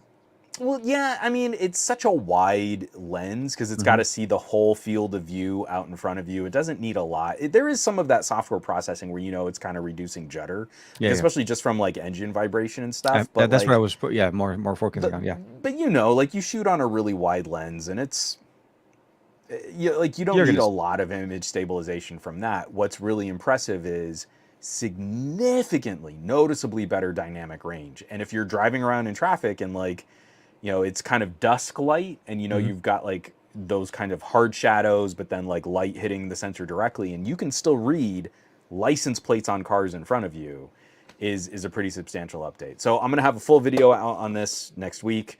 Okay. And it's just been kind of fun dabbling with some of this other lifestyle tech, because I have one really old car that we just tool around for like errands and chores. It's a good commuter car. Stop calling it an old car. Nissan is going to come up there and Oh no, we've kept it because like it's such a little underpowered. It's a fleet vehicle. It's like it's the Versa. It's the vehicle that you always get when they have nothing else to give you at like a car rental place, right? Yeah, it's like the cheapest car that they've got. But there's a reason why it's lasted so long, in that it gets almost as good a gas mileage as a hybrid. There's no power. It's a CVT, but just we're going to the grocery store, or we're kind of tooling around town, picking up Lex from school, stuff like that. It's kind of the perfect little tooling around vehicle. But $200 dash cam has now added features that our more expensive sedan couldn't get. It is kind of fun just looking at some of these options and seeing, like, if you had an older dash cam that just recorded and looped video, now they're starting to do a little bit more. They're starting to pay attention to traffic conditions for you. They're becoming better co-pilots, and it's a cheaper way to get that in your car than doing a more expensive like head unit or maybe Auto getting or trying to or sell the car and trying to pay way more in monthly payments. No, I that too. I appreciate features. I think some of the things that attracted me to the Tesla back in the original days when I first got it were some of those built-in AI functional things where they were able to have like the car had the built-in dash cam, front side cameras, everything Mm-hmm. you turn on. You can turn on Sentry mode and it will record, it'll catch, and then if there is Yeah. a movement, it'll capture the last 10, 20 seconds before and then re-record. So there's a whole bunch of things, but that is a much more expensive process. Yeah. Actually, my brother's been looking into picking up a dash cam, and I think that was one of the things I was having a hard time because I haven't done dash cams for so long. Uh, Yeah. that I didn't have any good recommendations, so I'm gonna point him. I'm gonna point him in that direction. I would And once the your video dropped, for sure. the 70 mi has been pretty good. So the 70 mi is actually out now. So it's Oh, okay, available, and I okay. think it's still on special. So go like maybe don't wait for me to put a video together. Just tell your brother like go check out the A810. It is a little 810. pricey, but like that's the full kit. You get both cameras and you can fuse it up directly to the internal fuse box on your car. Have it run in that Sentry mode, add some of that extra like AI functionality. Like I like it. it's pretty good. No, So for sure. But I was gonna say this. For the times that you guys go, ride around in that, obviously the computer Nissan. You know for what sure. would work better for you though? What's that? The video that I'm going to drop tomorrow, and that's going to be on this beautifully crafted Gotrax e-bike. Okay, so I want to say first and foremost, thanks to Concept Creator for helping me out. He was helping me out. I'm leveraging some of my edits because I've been crazy busy the last couple of weeks. I did not put out a video for like a weekend, like 8 days in a row, because I did not have time. So it's a crazy minimalistic. It's the first e-bike that I've had that folds. It actually collapses into more of a smaller footprint when you're not using it, or if you want to basically take it with you, which was the surprise because I can fit it in my trunk. So this is going to be the video going up tomorrow morning, but not to give too much away. A e-bike like that, those are things that are going to be better, obviously more, not necessarily more power, but it will take you and bring you back. Like the Velotric that you got, I think you reviewed not that long ago with the carrying. I think the bins, you had the one in the front and the back. Yeah, a So little there are cargo other bike. still, Yeah. yeah, no, and I think those are the biggest appeals there. E-bikes are really, for me at least in the more recent months, have been the more fun ways to go around town because I could just literally, go from one place to the other, get everything I need to do, and still enjoy outdoors. And at least in our area, we have a little bit more off the road type of experiences in there. Dash confessionals. Michael Corcoran, that was funny. I missed it when we were wrapping up the No. Dashcam thing. I wasn't Yeah, I trying could. to sidetrack you there. I remember the show. I remember that was like an MTV, wasn't it? Like a dash cam confession Yep. in the old days. Taxi cab confessional. Yeah, Dash cam confessional. So yeah, the After Dark. the fun thing has been I'm finally like kind of healed up from those back and knee and hip injuries that I had in the middle of summer. So I have been getting back out on the bike a little bit more. I need to find, and I'm going to put this out there if anyone has an idea for it, and if you're interested in this too. Sure. I need to find, because I really want to do a mileage test. Oh, an But actual I need like to find 0 a to 100. safe place Mhm. where I can run the bikes, where I can run an e-bike nonstop, throttle only for probably up to 9 hours. I need like an abandoned airfield or like a looped movie set, because I know there's some like there's like a ranch up near Mhm. your neck of the woods that they use a lot for like shooting. I think parts of MASH were shot up there or something like that. Oh, yeah, Um, NCIS is shot in this for area. sure. We have a lot of shows But that I shoot need in to our find a area. place that will let me just like Go. set up simple kit, not charge me out the wazoo for like a full production.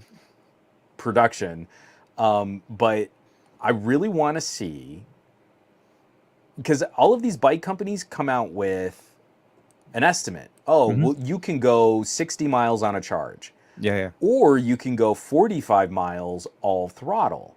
And I do not believe that if you kick that bike up to stage 5 and you run that motor and you push the throttle button, that you're going to get 45 miles on a charge. But On I a want to full. see Mhm. what the difference actually is. And the only way to really do that, it's kind of like a Top Gear test. Like the only way to really tell is if I just drain the car until it cannot get any more gas into the engine.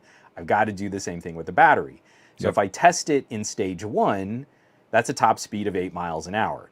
If I test it in stage 5, That's a top speed of around 20 miles an hour. Well, if I can get 45 miles on a charge in stage 1, then that means I'm going to be on the bike for about 6 hours at 8 miles an hour. Oh my God, yes. So I need some place where I can do that safely. I can't do that around town. I can't do that around traffic. I want to sit on the bike and hold my thumb down on the throttle and let the bike go and track how far it can go until it literally can't move, until it literally can't drive the motor anymore. And so I need to find some place where I can do that away from other people. I'm not a hazard to anyone else around me, and I don't have to worry about dodging traffic. So I just putting that idea out there to Need to see, figure it like, out. Yeah. what is the responsible way to do So that. I need to book a location. the only thing that I can think of in my mind to replicate something like that is, you know, the places that do the smock test, right? They usually have those spinning things on the ground where they put the Yeah, tire. but I kind of, so I You thought actually about want that. to you actually want to ride the actual I bike. actually want to ride it because I want to see what the real world difference would be with a rider as weight on the frame. Oh no, Not absolutely. not just the hypothetical, like the motor can spin this much on a battery charge, because as soon as you put weight on that bike, that fundamentally changes the aerodynamics and the handling Well, of what the also motor the has to contend performance with. in the extended part of the battery life when the battery is depleted will diminish. You won't be actually able to Yeah. hit the higher speeds. Yep. It's typical. Also, heat has a factor. Long duration usage. The more if the engine starts warming up, it throttles itself down. There's a whole bunch of things that kind of kick in. You're right. It's a different thing than just putting it and let it run. Kind of like, oh well, okay, the wheel spins. I'll have to. I'll have to figure, because the first thing that popped in my mind was I have the perfect experience here. You know, we have open land, not open land, open, I'd say miles on end Sure. of paseos in my area, but they're not straight. Nope. It wouldn't be the consistent full throttle on for Yep. the duration.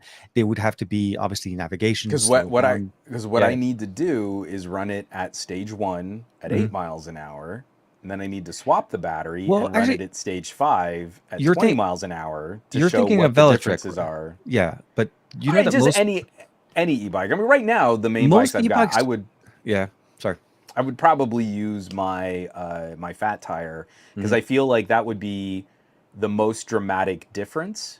And then you could say, okay, I've got this big beefy frame. This bike weighs almost 100 pounds.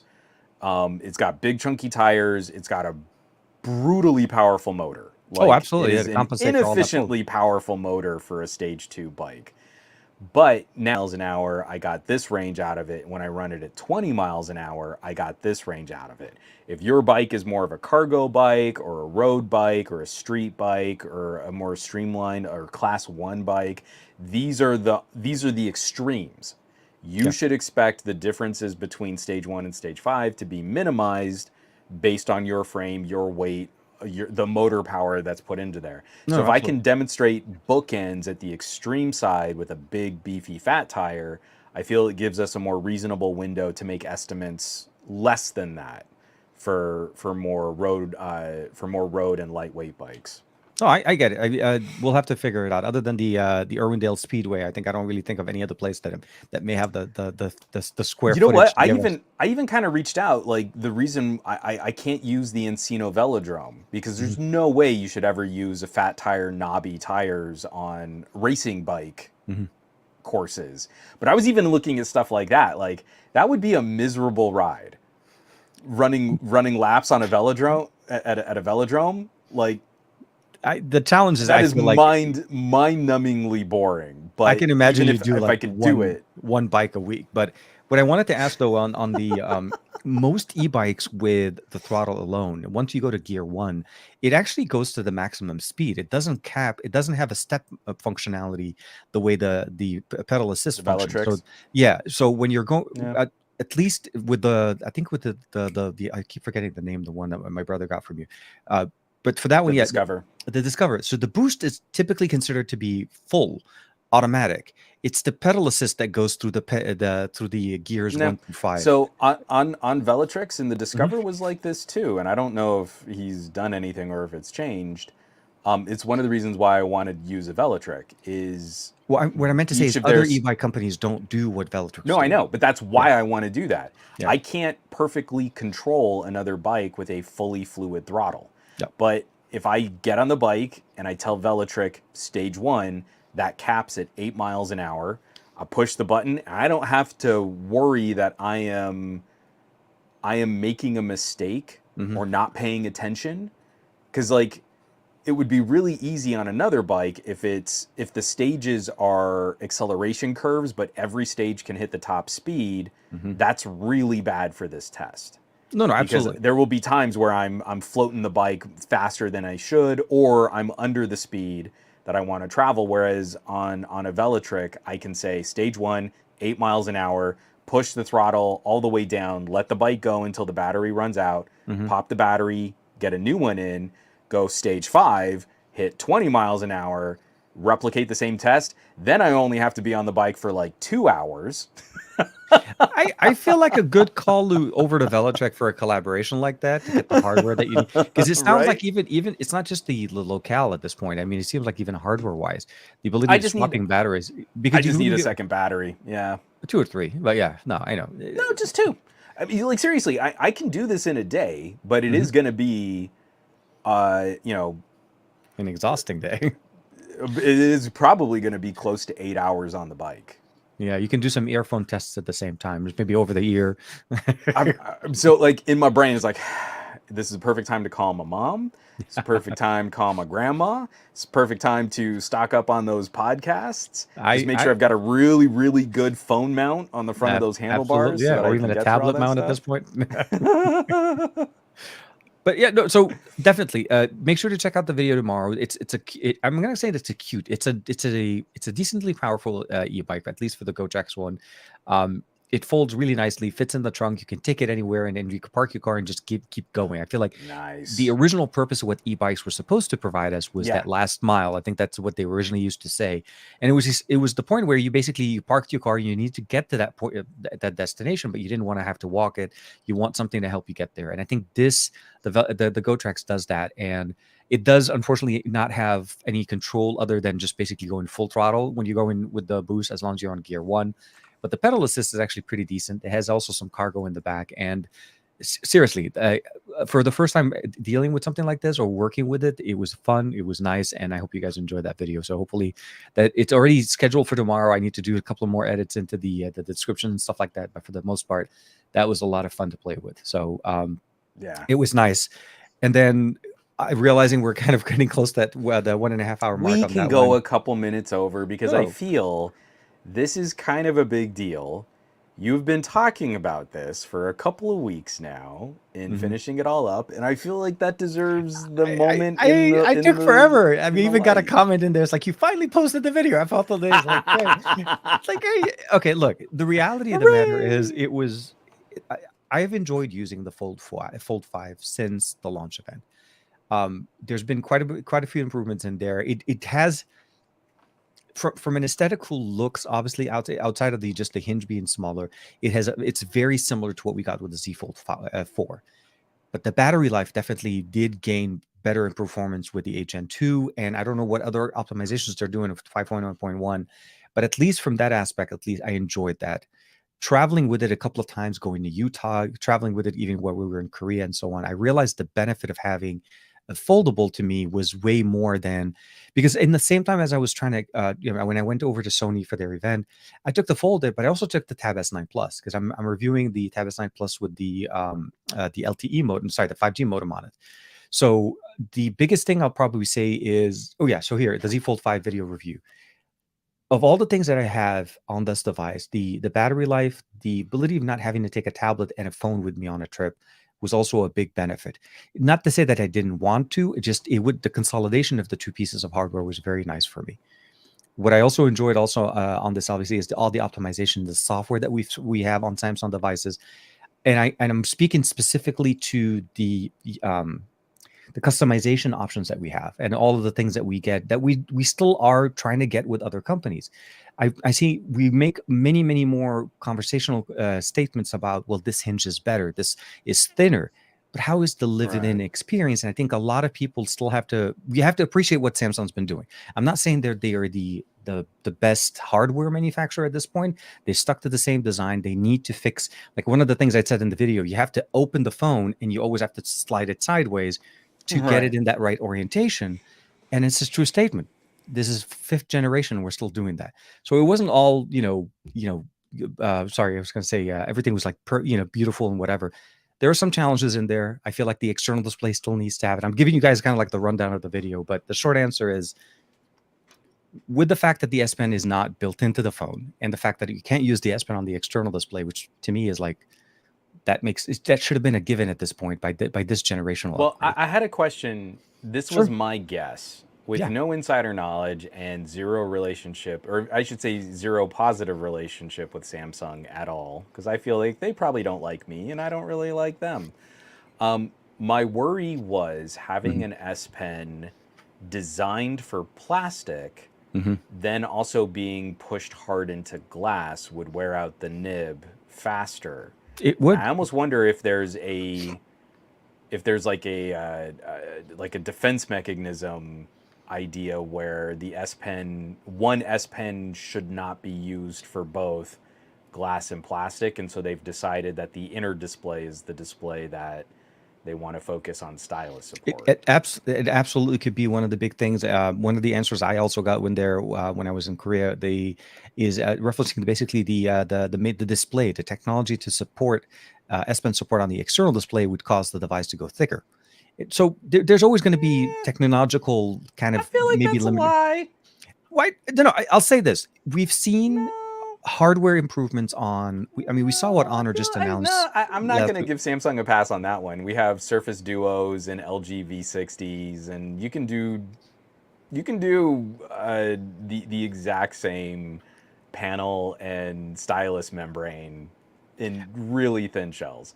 The phone It's. is already thick enough. I was going to I highly highly doubt they are so worried about the thickness of the phone for the outer display having stylus support. the stylus could be the answer. I feel like it's a good logical answer, but it also could be, again, their willingness to maybe not compete directly with their S series or their Note series at this point. I feel like that's So probably that was I feel you're probably better. the Yeah. line that I connected between the two when I was in the video was pretty much just that. It was more about, for me, that I felt like, okay, the S23 Ultra or the Note 23 Ultra is really their flagship device for the entire year. The Fold 5 takes some of those experiences on the external display, and that's where I kind of compared Hmm. it to the flagship of the foldables. And what you're getting there is the S Pen functionality on the inside. But then if you have it too much on the front, at that point, it's like, why would you really want to get an S23? I mean, obviously the cameras are going to be Yeah. much better, but it's that ecosystem kind of like, going one over to the other. Their limitation of being inside is, one, to keep that relationship separate. Two, meaning that you're getting a tab series on their phone and not necessarily Yeah. cannibalizing their S series. And I Yeah. felt like that was the direction. But we'll have to see at some point. There were some designs that we saw, some not renders, but like some images that we got a chance to see, even on Twitter. I think I saw of a version that looked more so like the Pixel Fold with an S Pen compartment. So there's been Yeah. some experimentation with hardware with For sure. Samsung on the other side. So we'll have to see. But I'm very happy to say that from my experience using the Z Fold 5 as a foldable smartphone in the US market, it is Hmm. it is the only solution at this point. We have yet to see what not much saying Motorola's going in on the flip, but we have yet to see what OnePlus is going to bring to the Yeah, game. we're And still waiting out on that. I'm like, it the year is like, we're already in September at this point. I'm like, okay, like Yeah, where is it? I'm really looking forward to seeing what OnePlus will do and it's how they provide for sure. that their version of it, because they're not really going with what we saw with the Find N2 from last year. It looks like No. from the leaks that we've seen, at least the phone's a little bit bigger and wider. So we'll have to see. So I'm excited for that, So but I'm glad that I was able to put that video out. and I'm So, glad because you were kind of beating yourself up for a while too. Like I still need to finish that Z Fold video. I still need to finish that Z Fold video. So now yeah. I have finally gotten to the point where I am a little bit more comfortable really using my Pixel Fold Yeah. out in the wild and in ways that like I used to take for granted, just the durability of like my Surface Duos. Yeah. So now that you finally finished that, it's like it's on me to now put up or shut up and finally finish some kind of examination of what it's been like to live with a Pixel Fold. Because eventually, I'm hoping before Christmas, we'll be playing with a OnePlus Fold. At some So point, like, I've got whenever to finish this at some point. I like okay, so we know that Oppo announced the Z, not the Z Flip, the Find N3 Flip. I think that the next generation of the Flip, technically a second flip phone in 1 year, kind of a calendar year almost thing going on. So I wouldn't be surprised if the N3, the standard N3, is going to be coming out at some point, launching in China, and then before you know it, yeah. I mean, I don't know if there's that. I'm saying this. Maybe there is that needs to happen first before OnePlus. Like Oppo has to announce it and whatever. So whatever that process needs to happen, please let's start the process. Turn the machine. Let's start cranking out some information. Because we've all been waiting. From the moment they announced it at MWC, I have been waiting extremely. Like this is the longest time I've waited to see things, and we've seen images. So I'm excited for it. I also want to see some competition in the U.S. market, because them coming into the U.S. market will change our canvas for next year, hopefully. Meaning 2024 could be even more competitive. So we'll have to see, because right now Moto made a big splash with the Razr. The Razr definitely hit the spot, and we're one of their most popular devices when it comes to flip phones, the Razr Plus. And it seems like they launched the regular Razr internationally, if I'm not mistaken, like in Europe. Yeah, I kind of started seeing some reviews on it, but nothing in the US. So all I know is I got the chance to play with it back in summer, but I don't have any chance. But anyways, so we'll have to see. I'm looking forward, and I know both of us are hoping, we'll see what we can find out. Hopefully in the near future, and we'll be able to, it's once nice we to find see out that competition. And it's that stage where I feel like with just a few more of these options out there, we'll be learning a bit more from consumers, like what really matters in a foldable. Yeah, And what right what is the now, style that you want? I mean, right now we have two. We have Pixel, which I feel like Pixel doesn't really like. I think Pixel is a good choice, but I don't feel like Pixel's trying to compete with OnePlus. I'm sorry, not OnePlus, with the Z Fold series. It's really more, hey, we have a foldable. This is it. It does great. It takes the same great images that we do, but they're not really trying to compete heavily. The biggest thing I've seen with Pixel Fold ads is just doing where you just take the phone and you're like, I'm taking a picture with the best camera. I'm like, okay, but every foldable. Cool. No, I mean, it's like, kind of like the days with LG, right? Like LG's main thing about their commercial, I forgot the name of the actress. She breaks through a wall and says, hey, and whatever, take a selfie. And I'm like, was it Aubrey Plaza? It is. I know. I couldn't remember the name, guys. So she jumps in there. I know. Let's build an advertising campaign around a Google Assistant feature. But it was no. But it was like these little things. I'm excited. So like I said, by the end of 2023, the U.S. market will have 3 foldable smartphones and 2 flip phones available. The retail side. Do you think it's worth us trying to draw a different line in the sand? In my brain, I still talk about these as being tablets that kind of turn into awkward phones, as opposed to flips that are pocket watches that turn into familiar phones. Yeah. So what I would probably say is they're definitely 2 separate implementations, 2 separate approaches to a bendy phone or a folding phone. Right. I'll say this, prior to using, I'll say prior to playing around with the Pixel Fold, because again, the Pixel Fold, my duration with it was very short. It was like literally like about an afternoon hanging out with it, and I got a chance to use it. It felt very familiar, but it was just right after I started playing with the Pixel tablet, and I was like, oh, great. Okay, now somehow the line kind of drew for me. This is a Pixel tablet on the inside and a regular Pixel on the outside. That's what they're trying to give us. Samsung also did something different this year with their One UI implementation, where the tablet inside the UI interface on the Pixel, on the Z Fold internal display mimicked their tablet, the same bar, the same recent apps. So once we started to draw that line, you're right, it is more of a tablet that does phones, because you're basically closing a tablet to make it into a phone. But to get the best experience out of that device, you need to open it up, and that's literally what you need to do. On a flip, we're getting better at the smartwatchy, keeping it into the smartwatchy size. And then if you really want to be able to do big boy stuff, you can just open it up and get that regular phone out of it. So they're very much different approach, different clientele, I feel. For sure. But while we've been trying to break that down, because like I feel like that's another one where we talk about performance versus power, and we exchange these terms. I feel like those of us who watch podcasts like the conversation that we're having right now already have an idea or a sense of the branding, man, sales on bending phones are such a small drop in the bucket. Oh, absolutely. There was another report coming out like, oh, Samsung has sold more folding phones than the last generation of the Galaxy Note.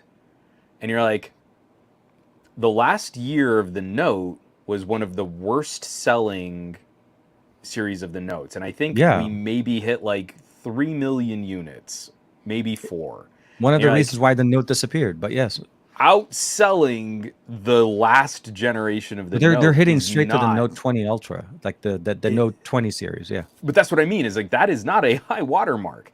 So if we're literally talking about the number one company selling folding phones is barely cracking 4 million units a year, that means no one has familiarity with this stuff. It's This still is completely very unfamiliar, and I feel like since showing people the Surface Duos, I was showing off your ZFolds when we would do our exchanges and stuff yeah. like that. The second I put them into their hands, like, oh, it's a tablet. Like people don't call these things phones. Yeah. And I feel like Because there's an education there that if we want to get people sort of primed for what the experience might be, it almost every single one who has picked up my Surface Duos or your Z Folds Mhm. has said, "Oh, it's like an iPad Mini that turns into a phone." And I feel like that's kind of the education marketing game that we need to be playing, but with fold and flip and bending and folding and all these other things that we're trying to show off in rolling, yeah. advertising. Yeah, like we're It's like a not scroll from back in the the biblical right. days, back You into a remember that phone. terrible movie about a mission on Mars and they just unfolded like a map and it was a computer? But I feel like this is so unfamiliar and you see them so infrequently out in real life. Like there are so few sightings of these things. Except in I Korea, but don't know yes, that. keep going. Yeah, sorry. Oh no, but Yeah, yeah, I'm talking specifically here in the yeah, United yeah, States. no, You're no, I'm with absolutely right. In other markets, you are more likely to see them, but here it is like a unicorn sighting, and people don't have the language to describe what they've seen. It's yeah. kind of like the glasses that we've been playing with. I show them to parents with my daughter's friends' parents, and like they do not have the words to describe what the experience is like to other people.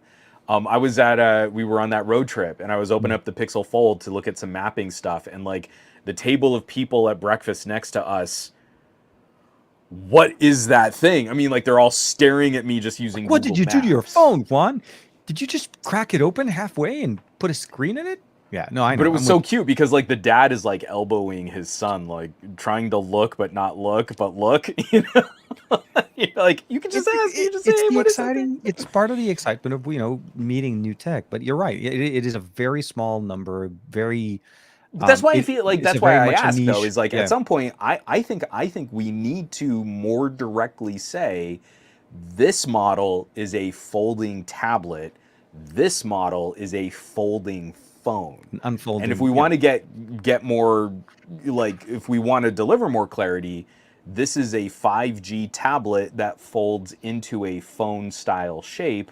This is a phone, a 5G phone that folds down into a a little more bit more of compact more compact smartwatch experience pocket type of device. smartwatch. Yeah, Exactly. exactly. Like we need words to help people understand what these things are. And right now I don't feel the brand names are sufficient. No, Like I'm they with. help, fold and flip. We've all Yeah. kind of adopted fold and flip. But I don't think that's getting through to the next 5 million consumers. I don't think they're primed for this yet. Yeah. And the people that are aware of it are the people that have already bought in. Like you're just going to be reselling to the same 4 million people. That's not a success for a market that's treading water, that's holding in place. No, no, absolutely. And without competition and without better coverage and explanation, I think you're right. It's the right way to explain it, and because it's a point of reference that people can relate to.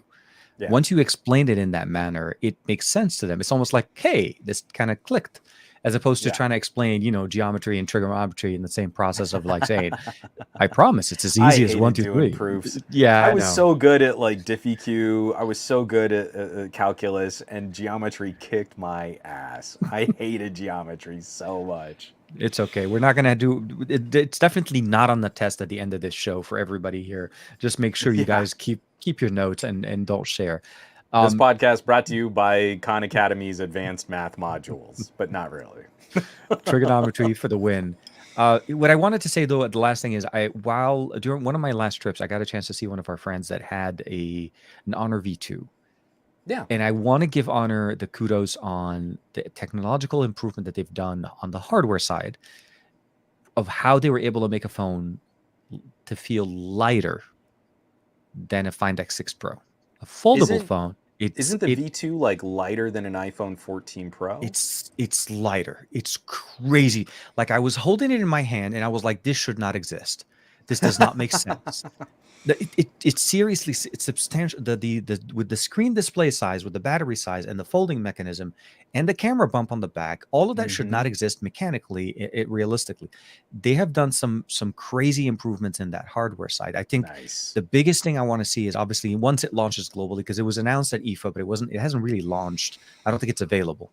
But Mm. those are the type of conversations I want to see. I want to see what Xiaomi's improvement, solution to Yeah. this, because all of these things are somewhat foreign to the US market, but also, make some content and of course share it with our viewers and say, look, And there are also, solutions. I'll be that really obnoxious, insufferable nerd as we're working this hard to bring tablet experiences Yeah. to pocketable computers. Yeah. At the same time, if you're really sitting down and one of your main uses is like media or having another monitor or a display, a folding phone is one solution for expanding your screen real estate. A portable monitor would be Yeah. another if Yeah. you Yeah. have a more like sort of stable place. And then a pair of wearable glasses For could the take win. you even further.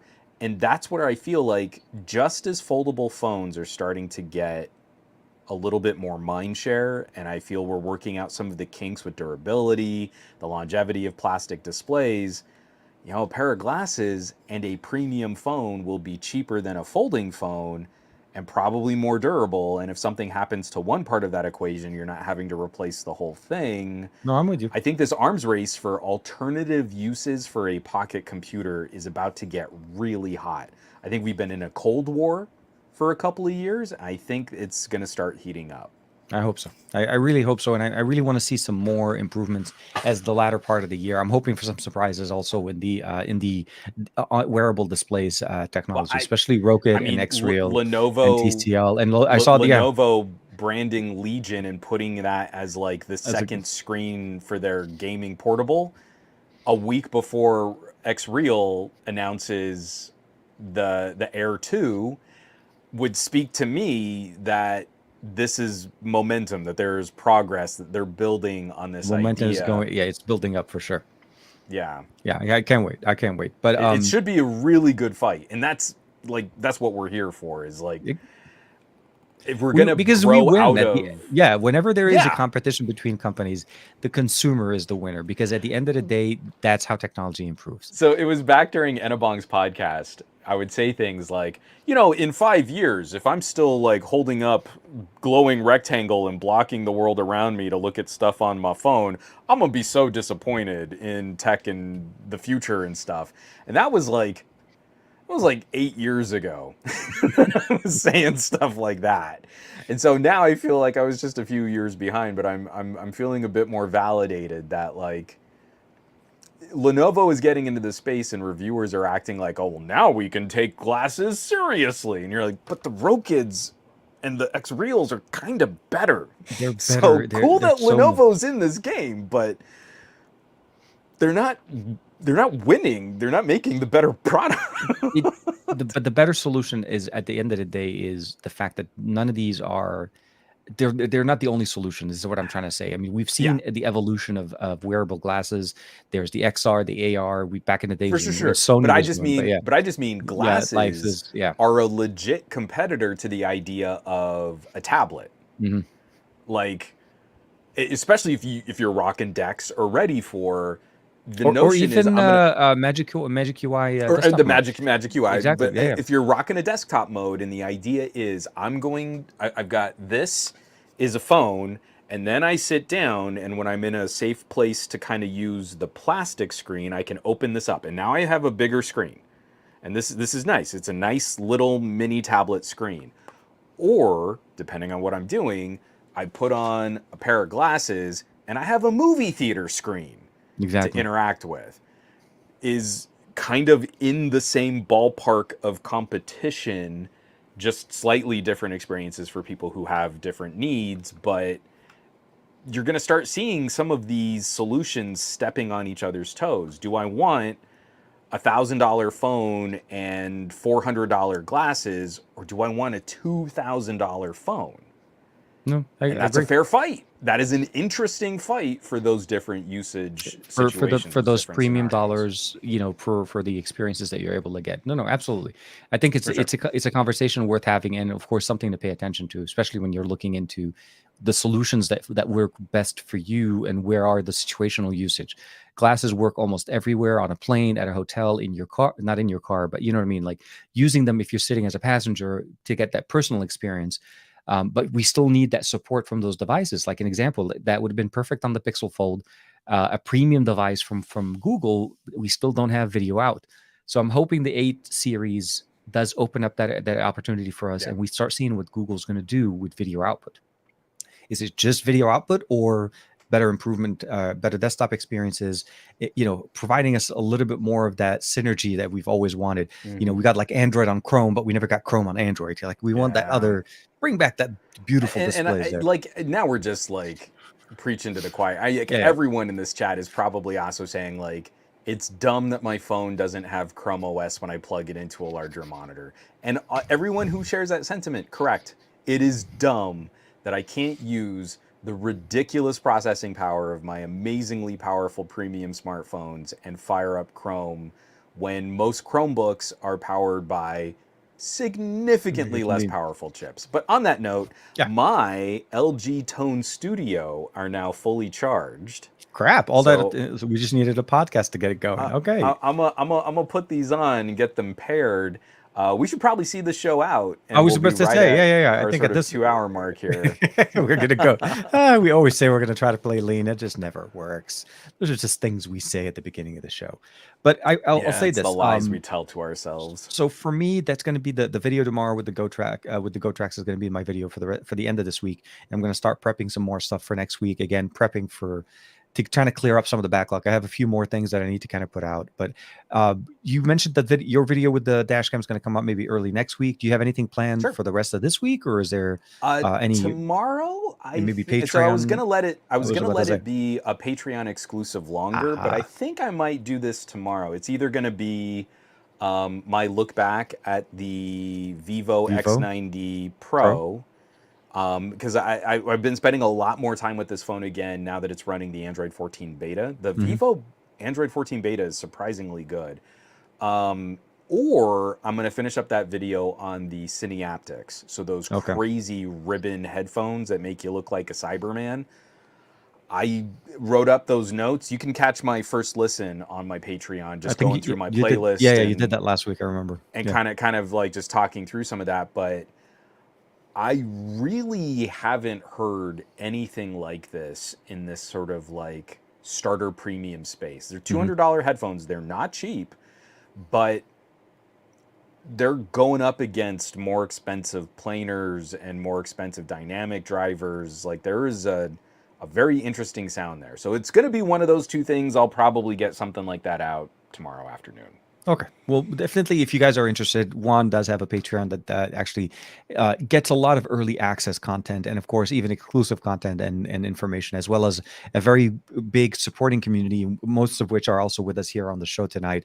If you're listening to the show, make sure to, or if you're a listener of the audio podcast, obviously that'll be coming out hopefully in the next day or so. And, make sure to catch Juan on Monday with the SGGQA, back at again on his soapbox, talking tech, latest news and gadgets and so on. Yo. And then then we'll be back again for another episode of the Best of Our Week on next Thursday evening. Kind of seeing how things are progressing. We may have some things to talk about because some devices may be announced by then. We'll it's going to be the vortex of conversations during that That'll week, be good. anyways. It'll be it. Yes. One of us may be on location, but we'll have to figure that out. We'll see. Typically, it's Could be. I don't know. Not me. I'm not traveling. I'm really trying not to travel. I'm glad you're taking the hit for us, man. This is great watching you. I have, zip so one all of us over has the place. one of us has to carry this show somewhere. So I will try to see what we could do. But please be safe, stay safe. As Juan's going to start playing us off the show on his LG Gotta tones. see if this will pair. I hope it does. No, it should. It should be fine. Yeah, it's like standard pairing mechanism. I forget because there are all these extra like buttons and stuff. It connected to something, but I haven't used this thing in years. God help us. So while Juan figures and the out podcast, because I've got a phone on somewhere that's probably bad. We're listening to somebody's conversations. So be safe, stay safe. Thank you very much, everybody. We'll see you next week.